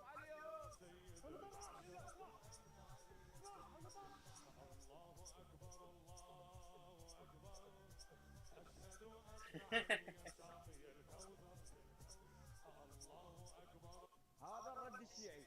داریم وقتی ما پایگاه‌های آمریکایی‌ها رو در منطقه زدیم، در کویت، در دبی، در قطر، در عراق، در اقصا نقاط دیگر در عربستان، اینها هواپیماهاشون رو تقریبا تعداد کثیری شاید 70-80% رو بردن به سمت قبرس و از اونجا تو 3 پایگاهی که تو جزایرش دارن، از اونجا سازماندهی میکنن، آماده میکنن و به ما حمله میکنن.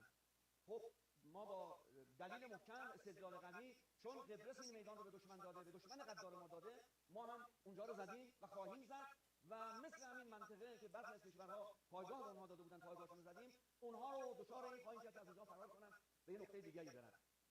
داریم وقتی ما پایگاه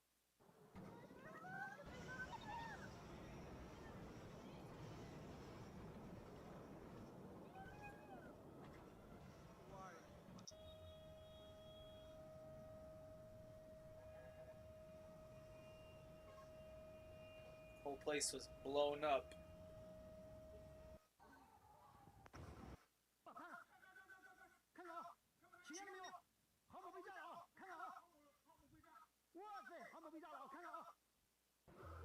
I remember seeing that Chinese guy.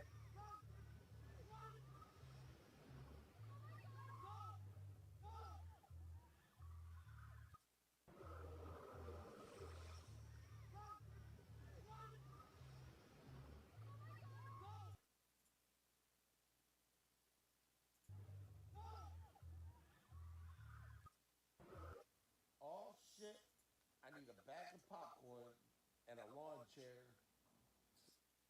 Just sit back and watch Israel burn. Burn, baby, burn. Burn to the motherfucking ground. Israel doesn't have the right to exist. So burn that shit to the ground. Iran, keep doing what you're doing. We love you. We love what you're doing. We love that you're really defending yourself, unlike some people that...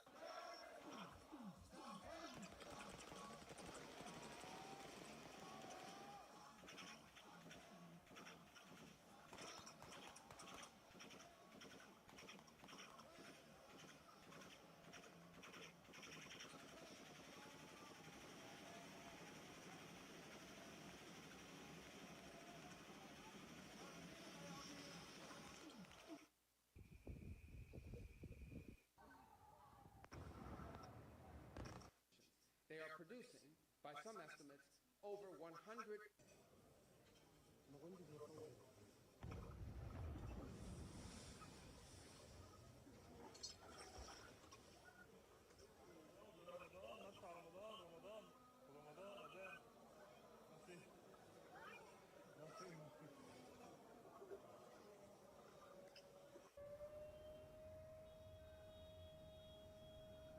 A senior U.S. official tells me, Aaron, that the U.S. is preparing to begin a major uptick in U.S. strikes on Iran within the next 24 hours.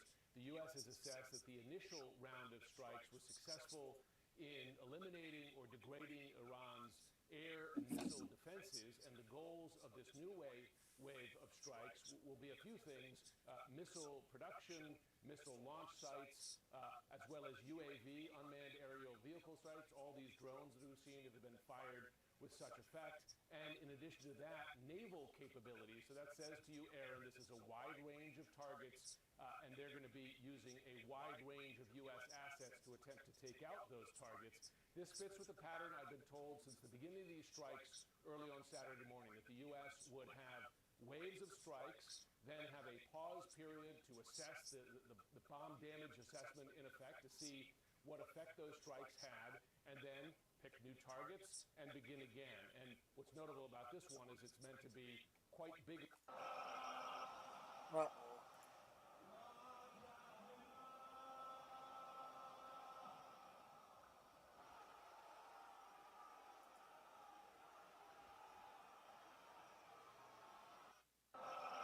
Radical voices on the left spread lies about genocide. Radical voices on the right demanded Jews. 12 KC-135 Stratotankers are currently making a beeline for the Middle East. As you can see here, they're not even making a stop in the UK or Germany like many of the I think we can forget GTA 6. Damn.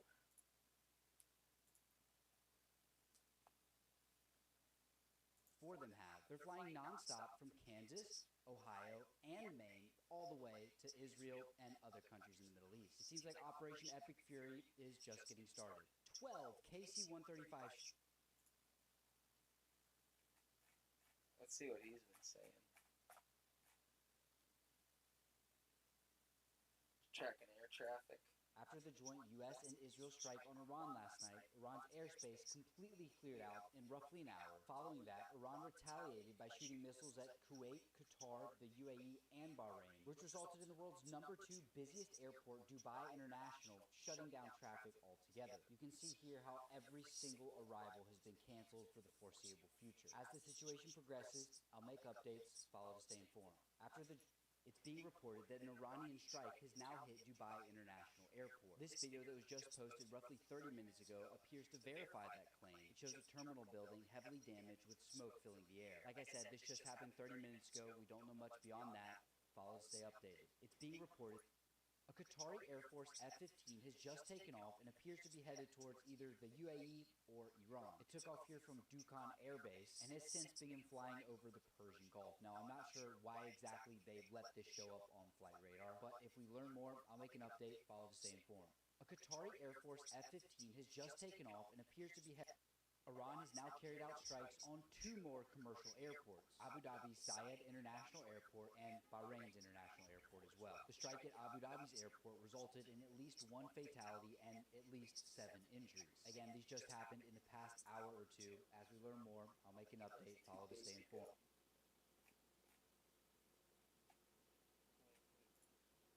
The Israeli Air Force has now released footage of them destroying F-4 Phantoms and F-5 Tigers before they even left the ground. These strikes reportedly took place at Tabriz Air Base, which is in northern Iran. And just as a reminder, the Iranian Air Force is the only Air Force left in the world that still operates F-14s, so let's hope not too many of those were destroyed. The Israeli Air Force has now released The Israeli Air Force says they've now completed complete aerial superiority over the capital of Iran. This essentially means Israeli aircraft can operate in the airspace without any risk. They also said they've intercepted 50-plus UAVs from Iran towards Israel with fighter jets and attack helicopters. Follow for more updates. A Royal Air Force Eurofighter Typhoon has shot down an Iranian drone that was flying towards Qatar. The UK said it was during a defensive air patrol to help protect British interests in the region. Additionally, Britain says they will now help the US carry out defensive strikes against Iranian missile facilities. A Royal Air Force Eurofighter Typhoon has shot down an Iranian drone that was flying towards Qatar. The UK said it was during a defensive air patrol to help protect British interests in the U.S. Air Force B-2 Spirit stealth bombers just arrived back in the United States after being in the air for over 36 hours. They carried out strikes in Iran last night with, of course, tons of aerial refueling along the way, and I'll eventually do a video on what exactly they did, but they landed back at Dyess Air Force Base instead of Whiteman, reportedly because of weather. U.S. Air Force B-2 A Royal Air Force base in Cyprus has officially been hit by an Iranian drone. Personnel on the base were instructed to, quote, remain in place and await further instruction. Thankfully, there were no casualties. I'll be making updates all night. Follow to stay informed.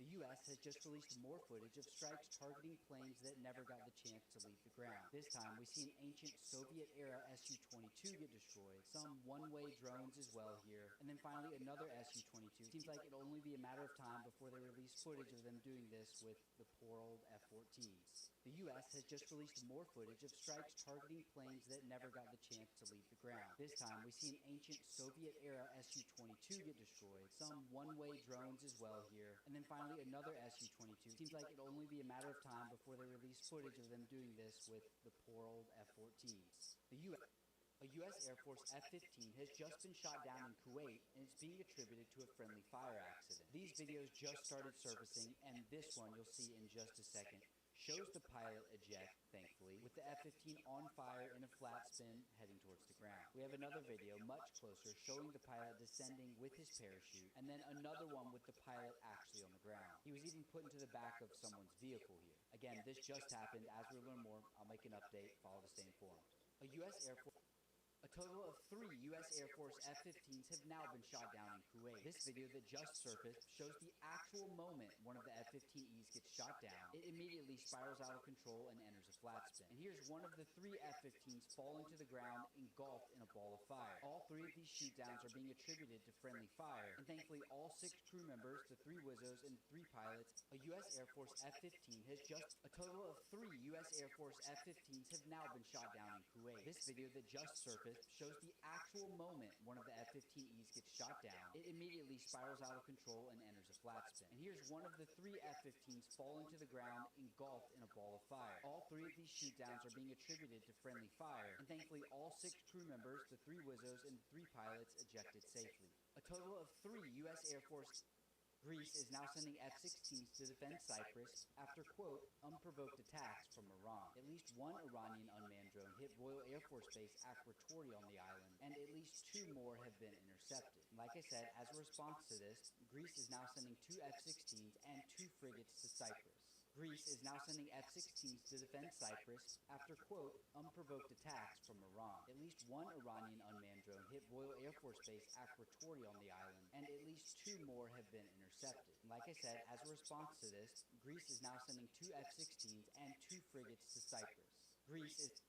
The first cockpit footage from the Iran war has just been released by the Israeli Air Force. It appears to be from inside the cockpit of an F-16, but because the helmet-mounted display information and HUD display is both blurred, it's incredibly hard to see or understand what exactly is happening. Hopefully we'll eventually get more clearer footage. The first cockpit footage from the For the first time since the Iran strike started, an Emirates A380 has just taken off from Dubai International Airport, and it looks like we have another Emirates A380 on the ground about to take off. And at the current time, this is the #1 most tracked flight in the world, with over 100,000 trackers. We've had a few commercial planes take off from here today, but it's still surprising to see considering the onslaught of Iranian drones and missiles still hitting the city.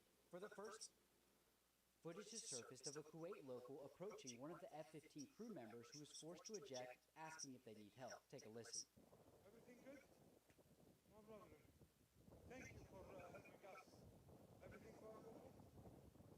The crew member looks pretty happy for having just ejected. And again, if you're not aware, this comes after earlier today, 3 U.S. Air Force F-15Es were shot down with friendly fire. Footage has surfaced. The Israeli Air Force just released footage of one of their fighter pilots evading an Iranian missile. Now, just like the cockpit footage we looked at earlier, it's very blurry because they had to censor certain things. But thankfully, they at least point out the missile to us here. And again, this looks like an F-16. Let's hope we get some better footage shortly. The Israeli Air Force just released footage of one of their fighter pilots evading an Iranian missile. Now, just like the cockpit footage we looked at earlier, it's very blurry because they had to censor certain things. But thankfully, they at least point out the missile to us here. And again, this looks like an F-16. Let's hope we get some better footage shortly. Qatar has just confirmed that they've shot down 2 Iranian Su-24s. In addition to the 2 tactical bombers, Qatar has also intercepted 7 ballistic missiles, and their Air Force and Navy intercepted 5 drones. This makes it the first Gulf country that has shot down an Iranian aircraft since the conflict has begun. Qatar has 3 B-1 Lancers have arrived back in the United States after an overnight bombing run in Iran. The 3 supersonic bombers took off sometime yesterday from Ellsworth Air Force Base in South Dakota. They flew across the Atlantic and the Mediterranean with reportedly 9 KC-46s supporting them along the way. Then today, they made their way back to the United States, completing a mission that likely took over 36 hours. 3 B-1 Lancers, 12 KC-135 Stratotankers are currently making a beeline for the Middle East. As you can see here, they're not even making a stop in the UK or Germany like many that came before them have. They're flying nonstop from Kansas, Ohio, and Maine all the way to Israel and other countries in the Middle East. It seems like Operation Epic Fury is just getting started. 12 KC-135 Stratotankers are currently making a beeline for the Middle East. As you can see here, they're not even making a stop in the UK or Germany like many that came before them have. They're flying nonstop from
Texas, Ohio, and Maine, all the way to Israel and other countries in the Middle East. It seems like Operation Epic Fury is just getting started.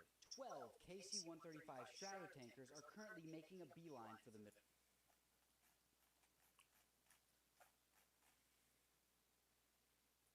Things are getting serious. It's now being reported that B-52s may bomb Iran tonight. Last night it was the B-1 Lancers, the night before the stealthy B-2s, so might as well make it 3 for 3 with the B-52s tonight. The massive amount of KC-135s that are making their way over as we speak definitely hints that they're bringing something with them. I guess tomorrow we'll know for sure. Things are getting serious. It's now being reported that B-52s may bomb Iran.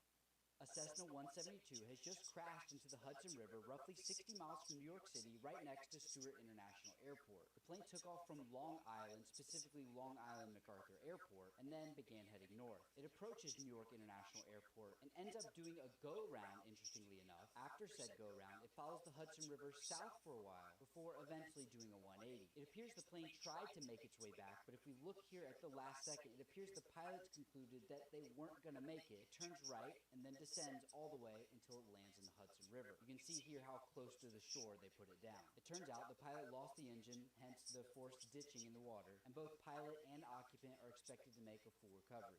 A Cessna 172, 12 KC-135 Strat, 3 B-1 Lancers.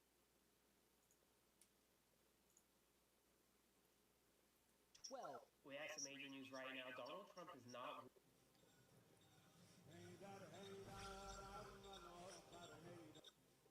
These will be tested on television.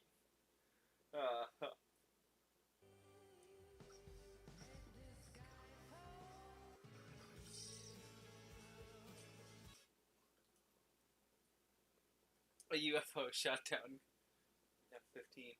Now that...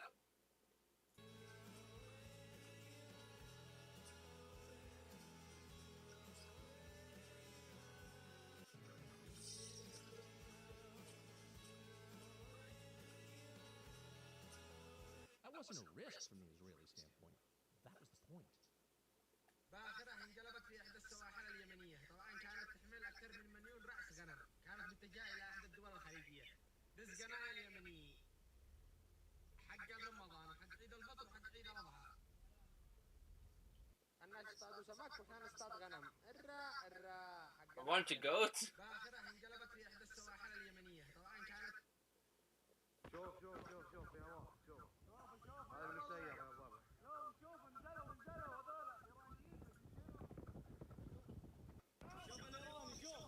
شوف الايران النغر شوف هذا امريكا. So Iranian state media just put out a press statement claiming that they did not attack the oil refinery in Saudi Arabia, that it was Israel. I'm going to let the video play for you guys. If this is true, it's a big deal. And it is par for the course with Israel. False flags, dragging other countries in to fight their wars because they know they can't fight them themselves. This is how it happens every single time. You and me are going to send our sons and daughters off to die in some war for Israel because they were blowing everybody up. And yet again, the false flag is the only way. Every single... Saudi Arabia and Qatar arrested Mossad agents that are trying to blast bombs there to cause chaos and disorder. And these are the words of Tucker Carlson on his show. And actually, I believe him. Because Israel isn't the first time to use this tactics with their Mossad agent. They have done so many red flags and done so many things to their own so they can pretend to be the victim. And hey, trust me. And the second thing why I believe Tucker Carlson, what he said, because also Israel wants not to only hurt Iran, but they want to hurt all of the Middle East and the Gulf countries. Because they don't want them. They don't want unity. They don't want order. They don't want, as I keep saying in many of my videos, Israel does not want order. They want chaos. The only reason, the only way they can exist is through chaos, through disorder, through so many wars and bloodshed. And I won't be surprised if they're going to be pulling so many things right now in the United States and other countries, as if they pulled other things such as 9/11 and other things. And we all know the truth. Wake up. Saudi Arabia and Qatar arrested Mossad. Send our immense love and eternal gratitude to the families of the fallen. And sadly, there will likely be more. Before it ends, that's the way it is. Likely send our immense love and eternal gratitude to the families of the fallen. And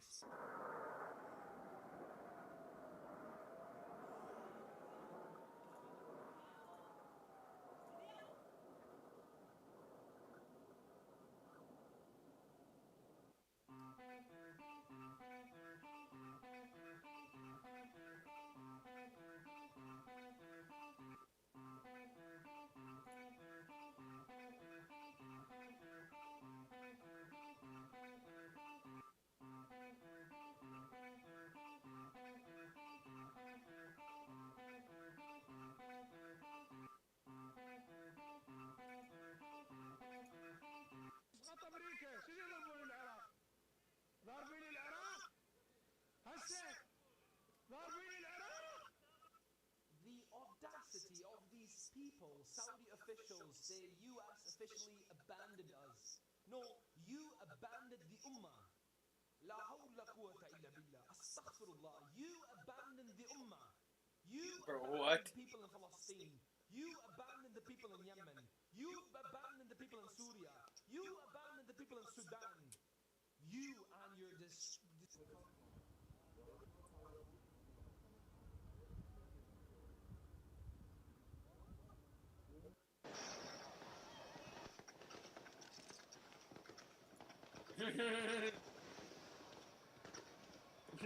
Japan's turning footsteps into electricity. God damn it.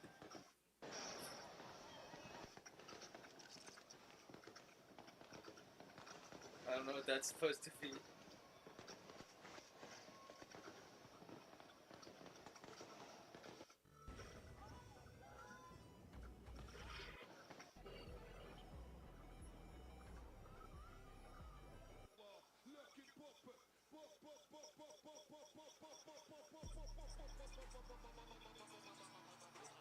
That's fake, right?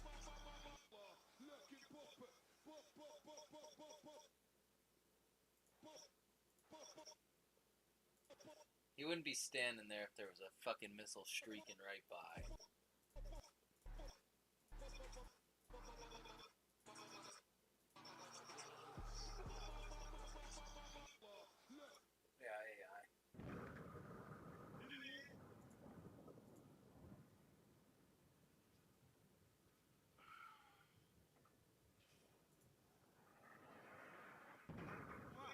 J'ai ordonné d'augmenter le nombre de têtes nucléaires de notre arsenal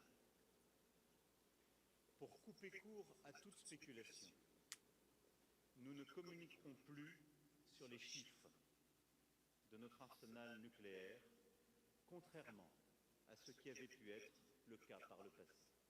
Tous ceux qui auraient l'audace de vouloir s'en prendre à la France savent le prix insoutenable qu'il y aurait pour eux à payer. J'ai ordonné. We have to reconcile why our bombs were used or Israeli bombs were used to kill children, young girls at a school, and what the imminent threat was. It has.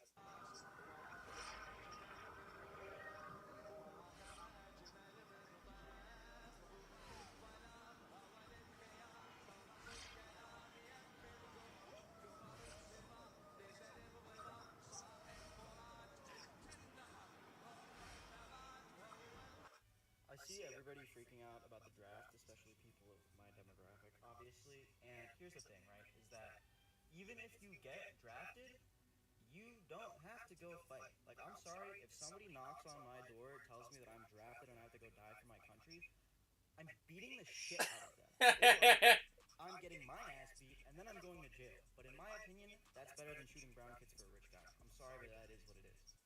I see everybody freaking out about the draft, especially people of my demographic, obviously. And here's the thing, right, is that even if you get drafted, you don't have to go fight. Like, I'm sorry, if somebody knocks on my door, tells me that I'm drafted and I have to go die for my country, I'm...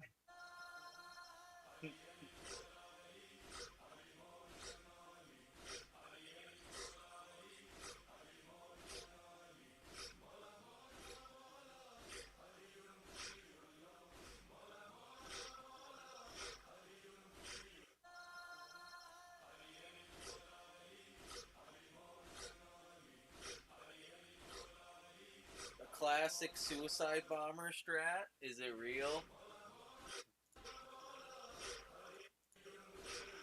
Little plane goes in,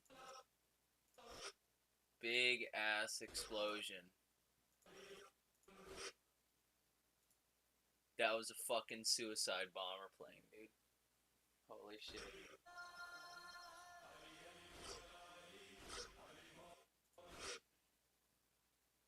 I don't think this is real. They wouldn't station that many boats right next to each other. This is like war. This is warfare footage or something. Drones, but the fact that they sent these Su-24 tactical bombers to try and hit Qatar is a significant escalation, and again, we can report at this hour that according to Qatar's defense ministry, both of these jets were shot down. Wow, and when you talk about Drones, but the fact that they sent these Su-20... Yeah, it's 50. Text.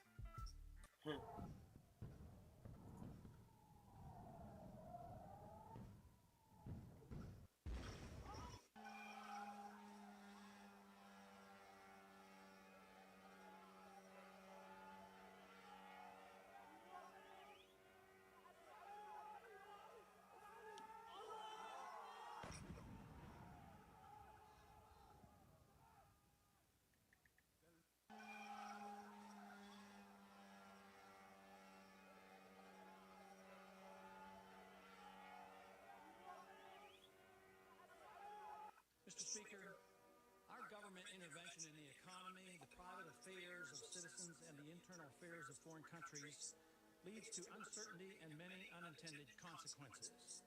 Here are some of the consequences about which we should be concerned. I predict U.S. taxpayers will pay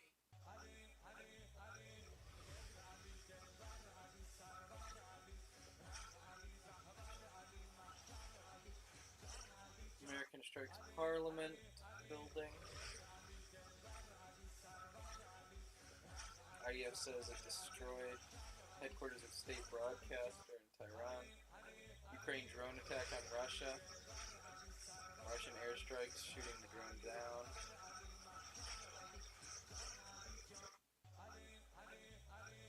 Hezbollah firing into northern Iran. Explosion in Haifa. 6 hours ago. 30 explosions in Israel. Seen above Israel. Oh shit, man.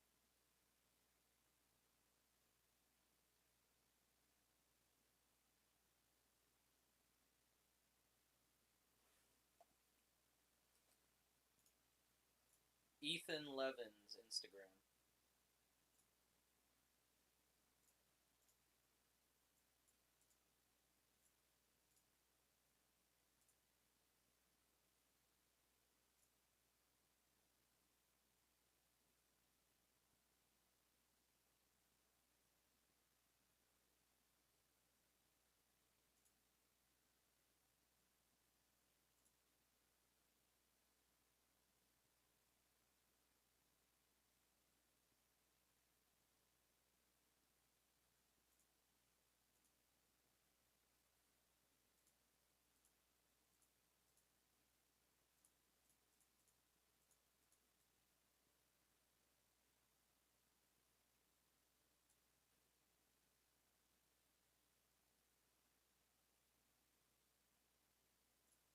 That, but the biggest problem that Russia is going to have is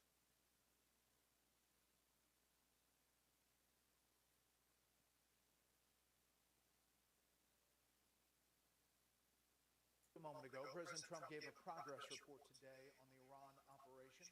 White House correspondent Aisha Hasni has that part of the story tonight.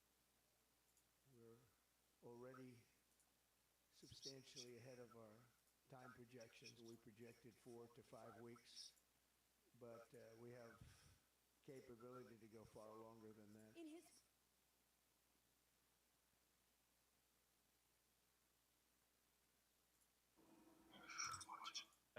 In his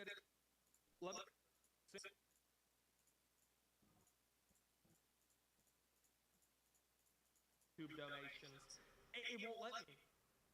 It won't let me. I literally can't. There's no donos. YouTube won't let me do it. I know that sounds crazy. I'm not monetized on YouTube. I don't make any money off YouTube. This is for the love of the game.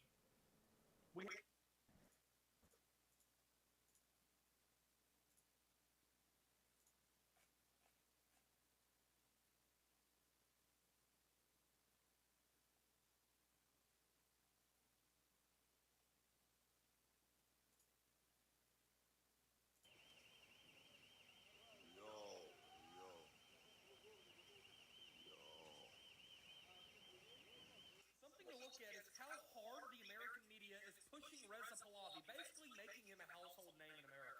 speaking in English and everything, so his audience is the Americans, whether it's on 60 Minutes, CBS News, or Fox News. They're doing everything they can to let Americans know who this guy is. With Kalshi giving him a 24 chance to lead Iran this year, this is kind of high. The American media is trying very hard right now for everyday Americans to know who this guy is. He's the son of the former Shah of Iran that was overthrown in 1979, just if you're wondering. Something to look at is how hard the American media is pushing Reza Pahlavi, basically making him a household name in America. This American political system, American bases are having a really bad time in the Middle East as they are being attacked by Iranian drones, Iranian militias, and Iranian missiles all at the same time. This is from the Erbil base in Iraq that has been under heavy fire for the third day in a row. Here in Erbil, Iraq, yet again, early reports are saying that this one might be under a ground attack by Iraqi militias. The base in Kuwait is no longer able to intercept drones. This is how this base is looking right now. Also, another American base totally blown to hell. Let's hope that this was evacuated. This is a base in Bahrain. This is an American naval base. You see at the top, 2 radars are blown up, and a hangar of unknown jets have been blown up. This again is the American base in Iraq. This one has been getting hammered hard. I think now that it's just out of anti-aircraft missiles because it's being struck every freaking hour. I think it's safe to say that the 5th Naval Fleet in Bahrain has also been totally destroyed. Missiles are now getting through, hitting the port every hour. I haven't even brought up the American embassy in Saudi Arabia that was blown to flames earlier. American bases are having a really bad time in the Middle East as they are being attacked by Iranian drones, Iranian militias, and Iranian missiles all at the same time. This is from the Erbil base in Iraq.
Finally, the truth. Israel first. Israel is the first to fall, you fucking antiques. Finally, the truth. Israel.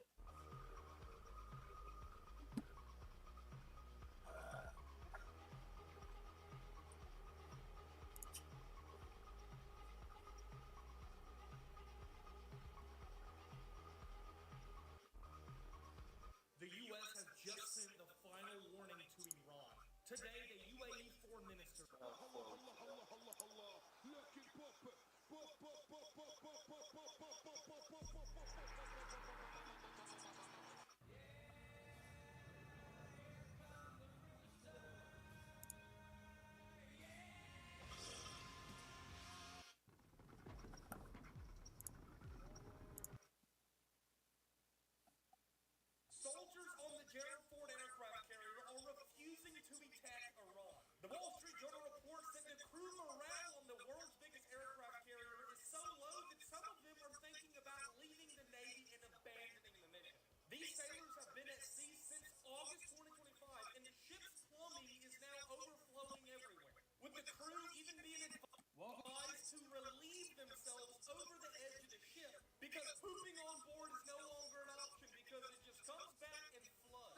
just got worse because they had to go to fucking Iran. We're getting fucked.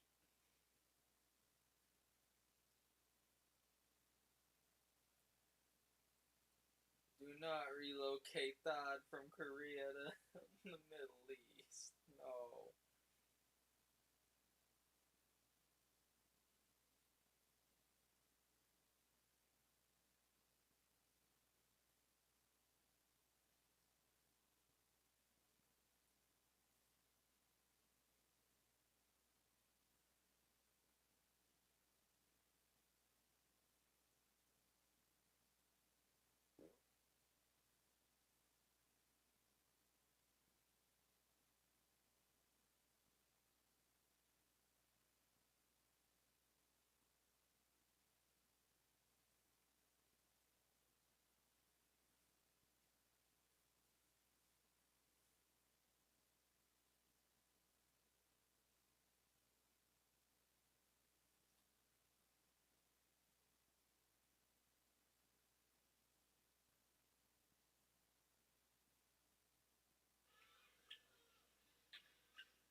Here, without American support.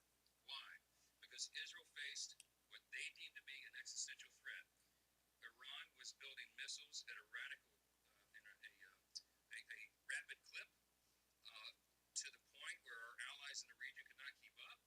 As you know, Iran has long vowed to take out Israel, wipe it off the map, and they have long seen that as a critical threat to their very existence. Because Israel was determined to act with or without the U.S., our commander-in-chief and the administration and the officials I just named had a very difficult decision to make. They had to evaluate the threats to the U.S., to our troops, to our installations, to our assets in the region and beyond. And they determined, because of the exquisite intelligence that we had, that if Israel fired upon Iran and took action against Iran to take out the missiles, then they would have immediately retaliated against U.S. personnel and assets. We have troops in harm's way, and we have many Americans in the region.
Everybody knows there's something holding us back.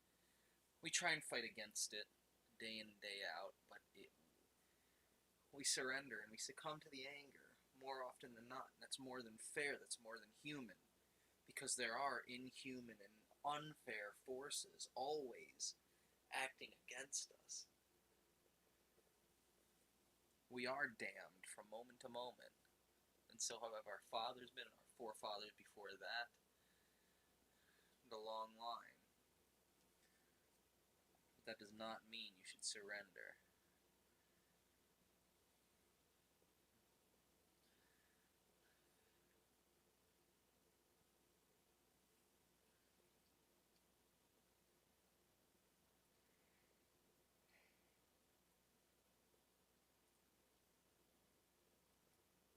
The drone strike impacted the King Fahd Causeway, the bridge that connects Saudi Arabia and Bahrain.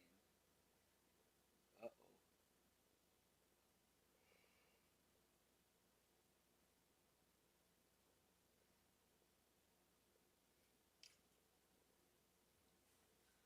Welcome to the fucking news. I'm your host, Kellerman. In the United States and Israel are still performing strikes on Iran. U.S. President Donald Trump stated that they will continue striking Iran for the rest of the week and longer until Iran's nuclear, naval, and international operations are destroyed. The U.S. military has reportedly suffered 6 casualties.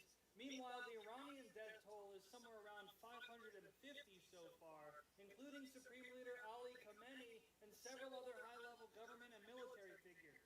Iran continues retaliating by targeting the surrounding Gulf states with U.S. bases, including Kuwait, Qatar, and the UAE. 11 countries are now involved in this. Meanwhile, in Iran, thousands of people gathered across the country to celebrate the death of their authoritarian leader, while thousands of others gathered to mourn the death of Khamenei and chant death to America and death to Israel, as they've been known to do. In solidarity with Iran, Hezbollah fired missiles into northern Israel from Lebanon, which caused 0 damage and 0 casualties. And Israel responded with strikes all across Lebanon, killing as many as 52 people and wounding over 150. In Cyprus, a single drone hit the UK's Royal Air Force base. It reportedly caused very little damage, and British Prime Minister Keir Starmer stated that the UK is not joining offensive strikes on Iran, but they are allowing the US to use UK bases for actions the government describes as defensive. In France, President Emmanuel Macron announced that he plans to increase the size of France's nuclear arsenal and collaborate with other European countries in deterrence exercises. While all of that's going on, the fighting between Pakistan and Afghanistan is expanding, with cross-border strikes reaching deeper and deeper into each other's territories. In Pakistan, pro-Iranian demonstrators set a UN office on fire and got rowdy outside of the U.S. consulate. Clashes with police have led to at least 22 deaths and over 120 injuries. In South Africa, a construction site collapsed in Johannesburg, killing at least 6 people, but 3 are missing and 2 are known to be trapped under the rubble. 1 person was rescued alive, and the city manager, Floyd Brink, said that there were no approved building plans for the structure. And in the United States, a 53-year-old man named Ndiaga Diagne opened fire at a bar in Texas, killing 2 people and injuring 14 before being shot and killed by police. He was wearing a sweater that said "Property of Allah" with an Iranian flag t-shirt underneath. Tell me what you think about that, and follow me if you give a Welcome to the fucking news.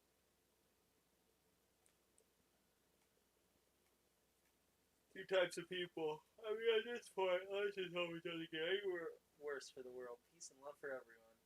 And we are cooked.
permanent? Yeah, I think he's dead, guys.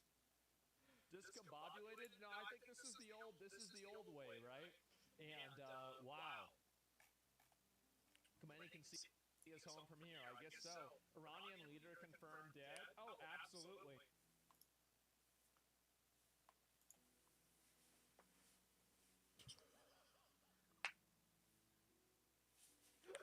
Oh my God.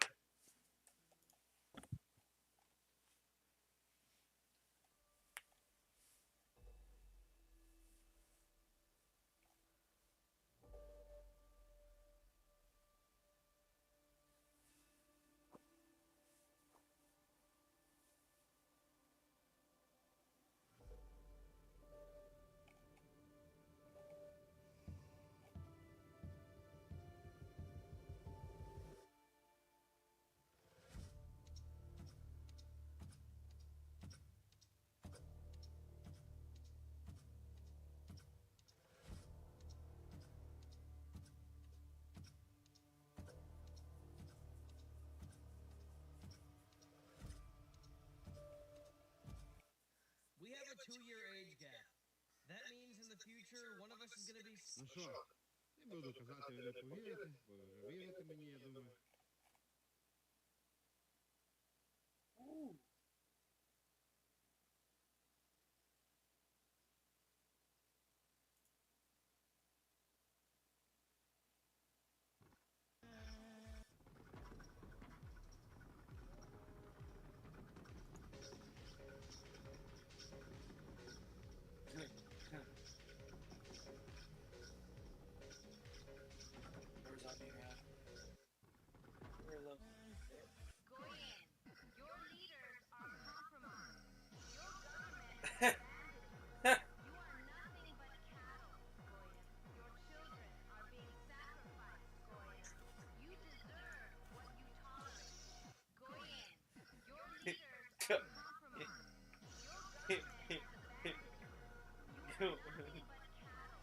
Even in his death, he would start World War III.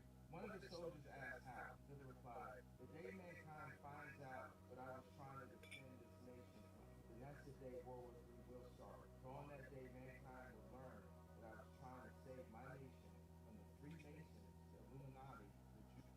For if Americans win the war, then they will conquer the world and forever be a slave to the Jews. And they will try to conquer God." That's accurate. That's exactly what happened. Even in his death, Shit. Kanye was right the whole time? What if he wasn't the villain? Call of Duty.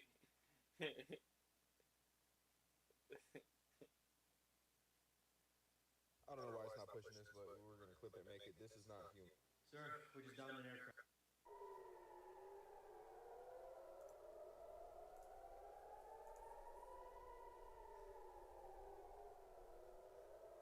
Habibi, come to Dubai.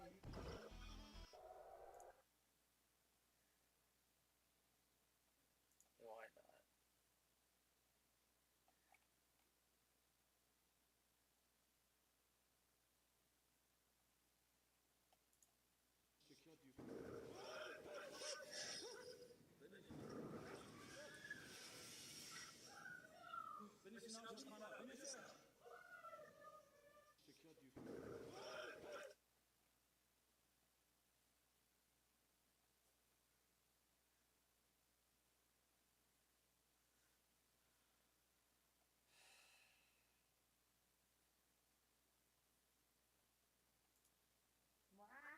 Alam mo mare, alam mo si Angga, hindi ako yung piniplay niya, si Marabi.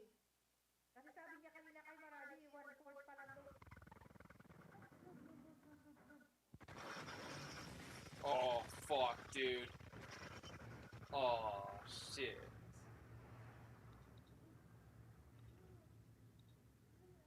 Damn, this is a good Instagram account. Alam mo mare, Shit.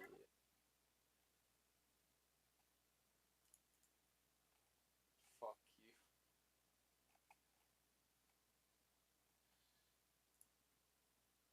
Holy shit, let's see some more.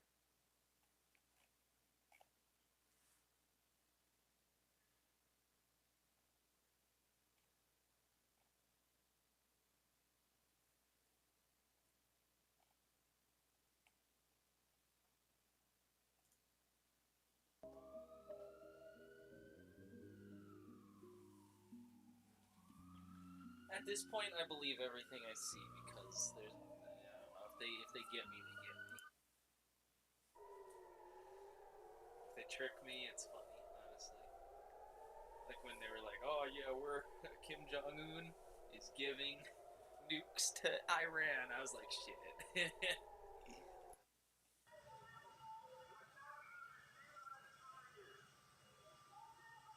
Holy shit.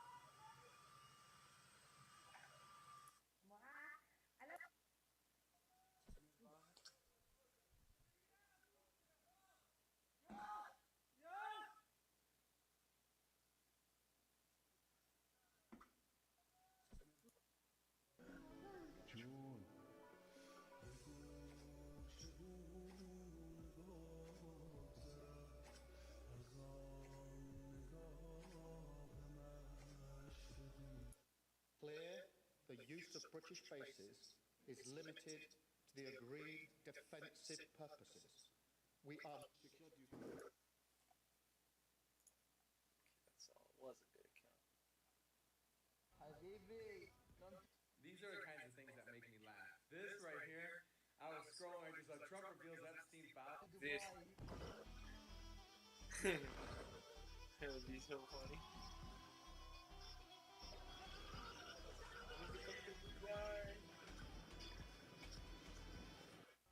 Were destroyed overnight by Iranian nuclear missiles. It's kind of like how the Pentagon got hit with a plane, even though the plane's never been anywhere, and those papers were gone. Rumsfeld talked about being in $1 trillion of debt. Next day, 9/11, Building 7 collapses, that has all the files. They see the problem, they make a solution, so they don't have to pay for it. I don't know how true this is, but it just made me laugh. It made me think of 9/11, how they just cover up all their stuff all the time. It's ridiculous.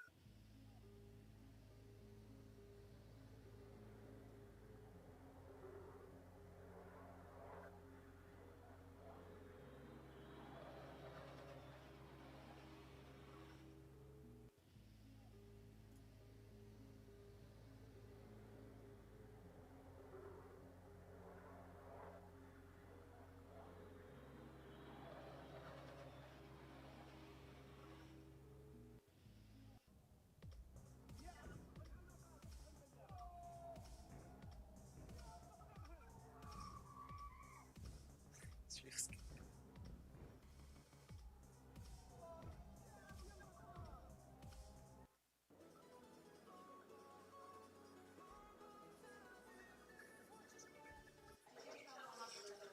There absolutely was an imminent threat, and the imminent threat was that we knew that if Iran was attacked, and we believed they would be attacked.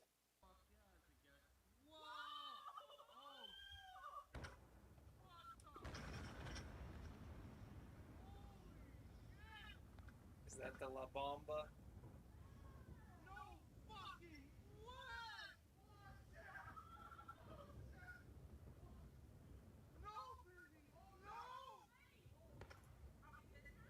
No, baby.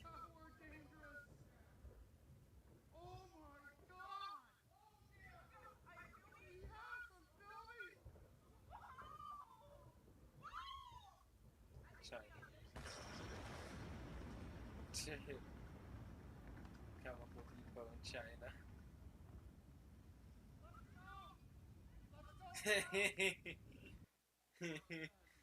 Disgusting.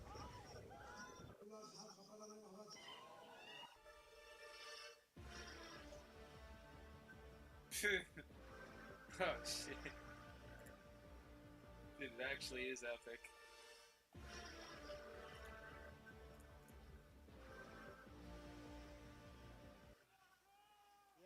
Gentlemen between 18 and 45. The Zionists and our president already started World War III a while ago. And you could sit there and be into... Damn, she was right.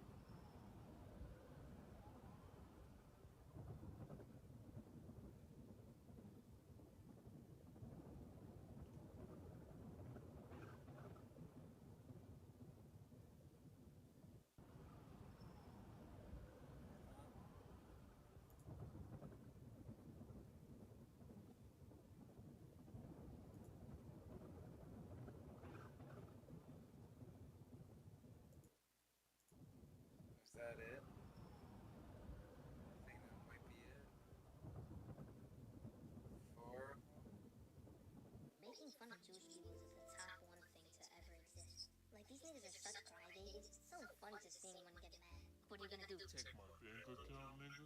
Like, stop bitching. Penny picker. Like, it's so fun to have an argument with them. Especially when you know Hitler was right. Like, damn, nigga. Fuck you. Shalom, niggas. Making fun of Jewish people.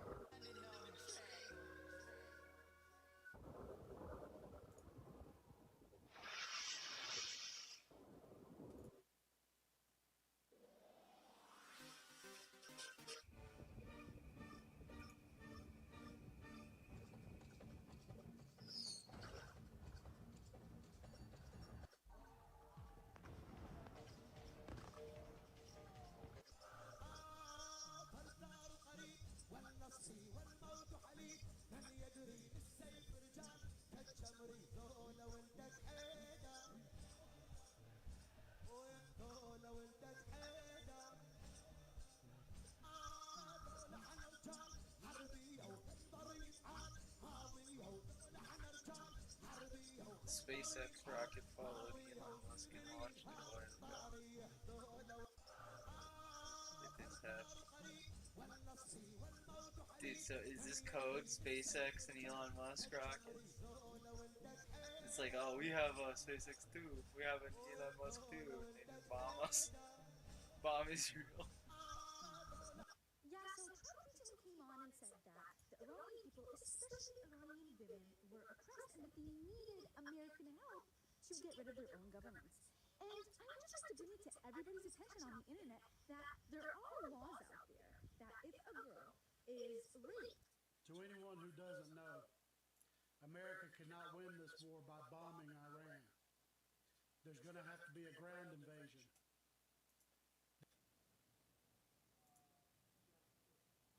It ain't me. It ain't me. I ain't no fucking goddamn.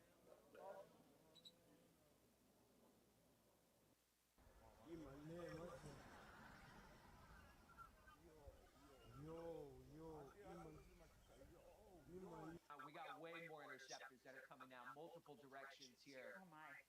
1, 2, 3, 4, 5, 6, 7, 8, 9, 10, 11, 12. Okay, we're up to 15, 16, 17. That is a lot of interceptors. We've not seen that many up to this point. Granted, it is in the nighttime hours that are here. I mean, coming from all different directions. Okay, Robert, even when we had you on during the daylight hours, the morning hours, it didn't look like this, and you were pointing them out as they came. And again, we want to ask you and Will, your crew, to get to safety if you need to. Walk us through what we're seeing here, because as you just mentioned, this is much more than we have seen in the last few hours. Typically when we see explosions such as this, especially how muted a lot of these explosions are, those are typically interceptions that we're talking about here. Where we are right now in the heart of Tel Aviv, I mean, if there was an impact, you would hear and you would feel the difference of it.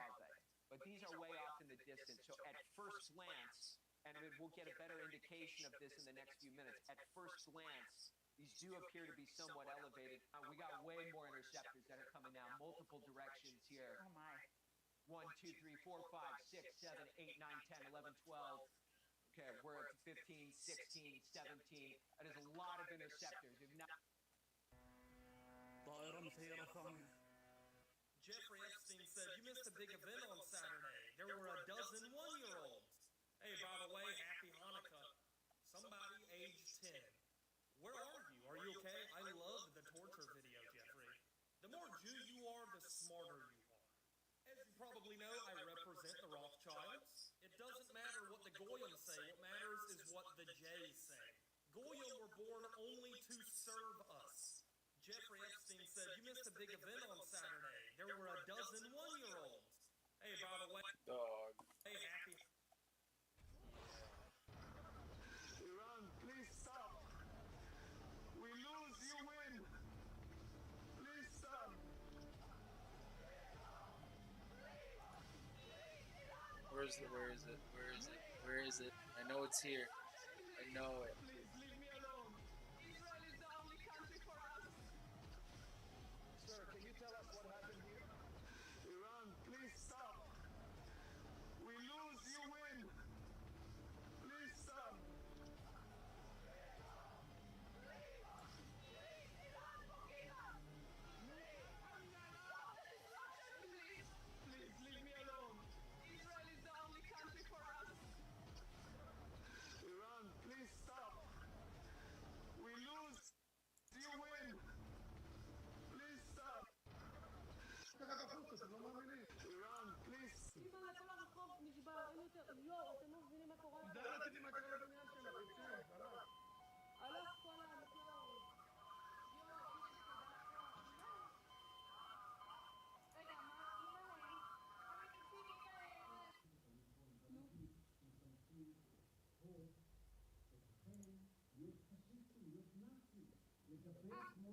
אני לא דיבור של נאצי. שלא הוביל אותי לרוצים להרוס את המדינה שלי, חד משמעית. מה לא הגיוני?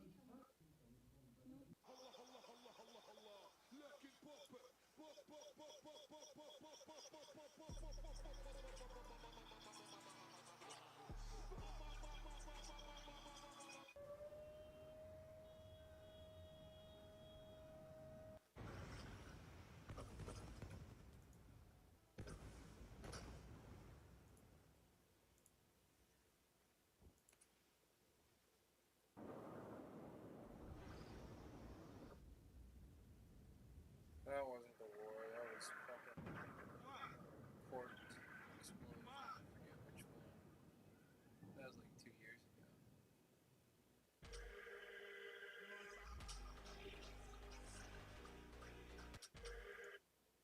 400 a day, 80K inside. I thought it was 100 a day. 12 a month. Not by Friday. It's all moved by a chance to this location, to that location. We don't know. Maybe one of the missiles will hit the mosque and clear the place for the third Bet HaMikdash. That could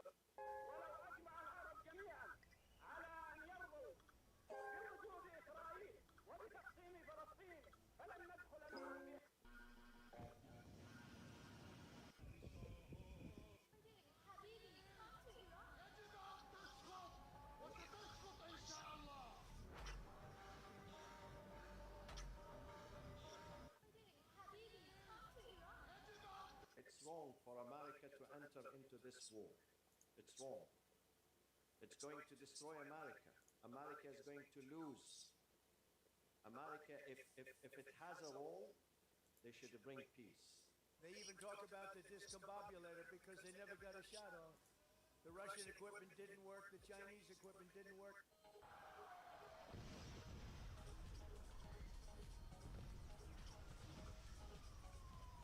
God damn. They really did bomb that building in half. They actually fucking did. That's what... Wait a minute. Wait just a minute. That's what a building looks like when it's hit by a plane that has a big bomb. That looks very different than 9/11. Wait a minute. That looks really different. That's how people said 9/11 should have looked. Shit, wait a minute.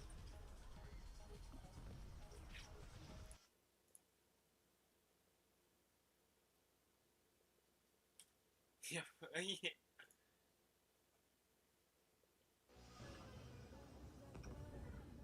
I keep telling you that Israel's gonna hit us.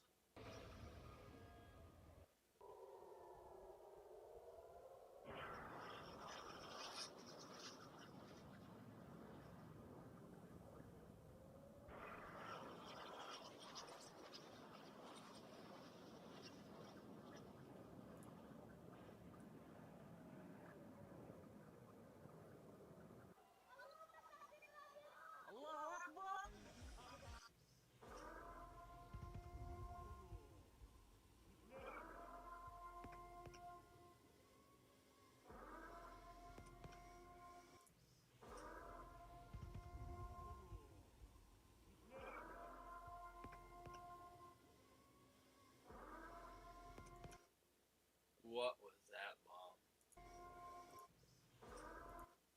I need Western countries to hear me when I say this, okay? All the Western countries, United States, Europe, especially Europe, okay? I don't want to hear any whining about the Islamification of your country because of mass migration. As you aid and abet, or at best case scenario, just remain silent at what's happening in the Middle East because Israel wants to build their empire. Okay, the mass displacement that we've seen in the Middle East is the result of us going into countries, bombing countries, overthrowing, governments that Israel doesn't like. All that stuff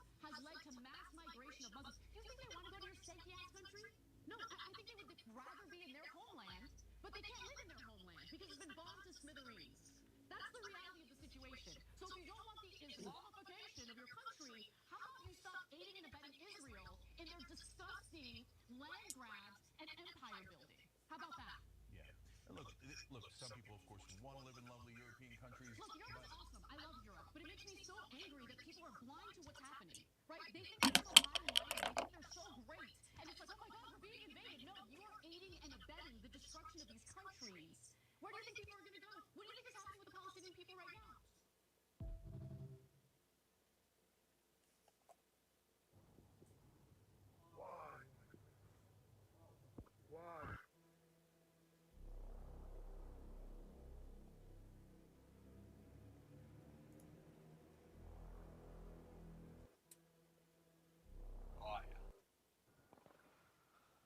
Whoa, did you see that? 100 That was homicides. fast. That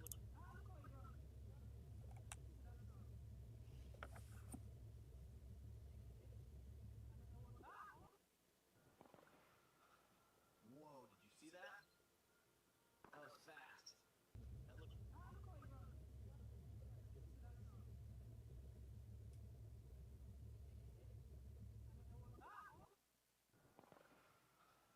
Whoa, did you see that? That was fast. That looked...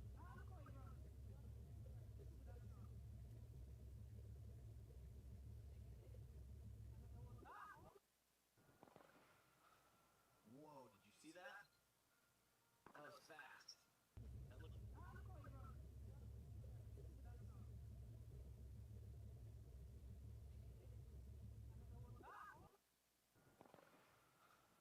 Whoa, did you see that? That was fast. That looked...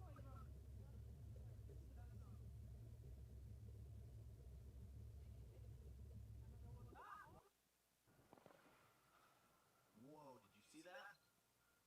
That was fast. That looked...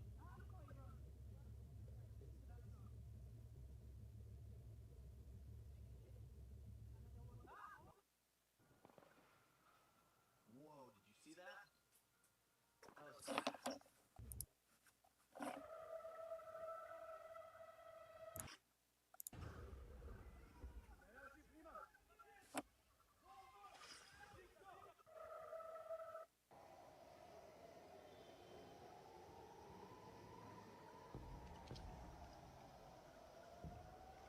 Israel is our top enemy. Cut off the goddamn funding. You're taking my money to murder Palestinian children. You goddamn racist. We've given Israel $310 billion. And then Israel comes and says, you owe us. Israel controls America. Saying anything otherwise is absurd. It's counterfactual. We should cut off Israel. They're not an ally. Let's be clear about it. No one has gotten us in more trouble. No one has caused more harm. No one has caused more wars in my lifetime than Israel. Israel is not our ally. They are our enemy. They take money from us. They incriminate us to the whole world. No one has hurt this country more than Israel has. Israel is our top. Why is he telling the truth?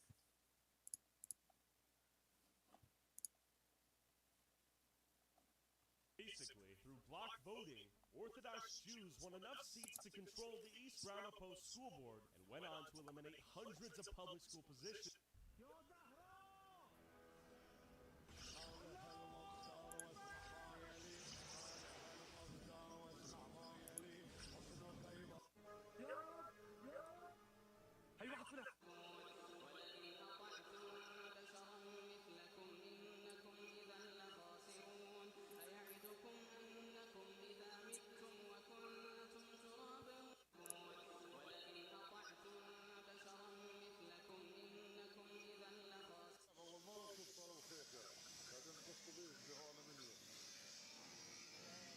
You cannot make this shit up. The FBI just said that they accidentally deleted the Epstein suicide tapes after a hard drive mix-up. And now we are learning that they made a fake body for I know a psyop when I see one. You want us to believe that the Texas shooter wore a property of Allah hoodie, and underneath the hoodie was an Iranian flag shirt. The CIA is working overtime. Israeli I know a census psyop when I tingling. see one. You want us to believe that the When the nukes go off, I've got a plan.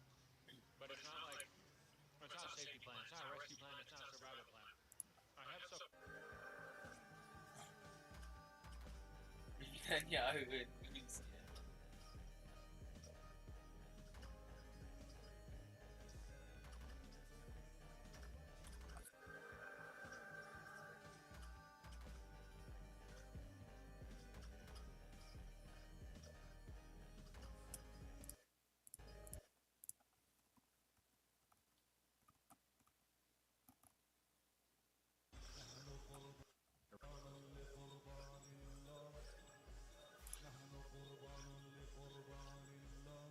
Iran had a new surprise against the Iron Dome. Their ballistic missiles were now equipped with cluster munitions. When the missile is traveling downwards, it splits up and releases about 20 little bomblets, all over a 5-mile radius. Each bomblet has about 5 pounds of explosives, which is each like the power of an artillery shell. They cause a lot of damage. These cluster munitions are strapped to the Fatah-2 ballistic missiles, which can hit up to 11,000 miles per hour. That's 3 miles per second. And that's fast enough to travel the whole length of the entire United States of America in about 15 minutes. The war rages on, but Iran is not defenseless. Iran had a new surprise against the Iron Dome. Their ballistic missiles were now equipped with cluster munitions. China's releasing images to the U.S. military in the Middle East and giving them to Iran. There will be no surprise attack on Iran as all the F-22 fighter jets in the region are being photoed by China. Also, live footage of the American Navy is being given to Iran every second.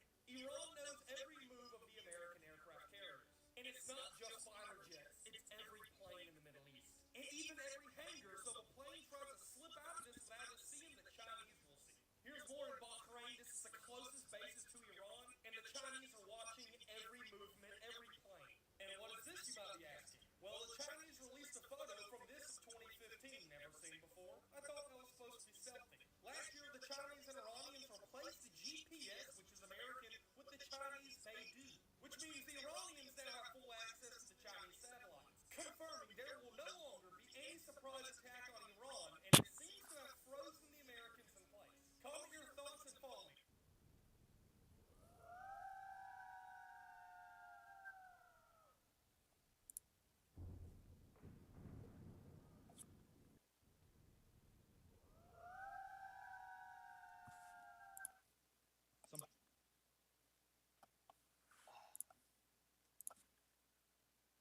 Most recent military breakdown and summary of the past 24 hours.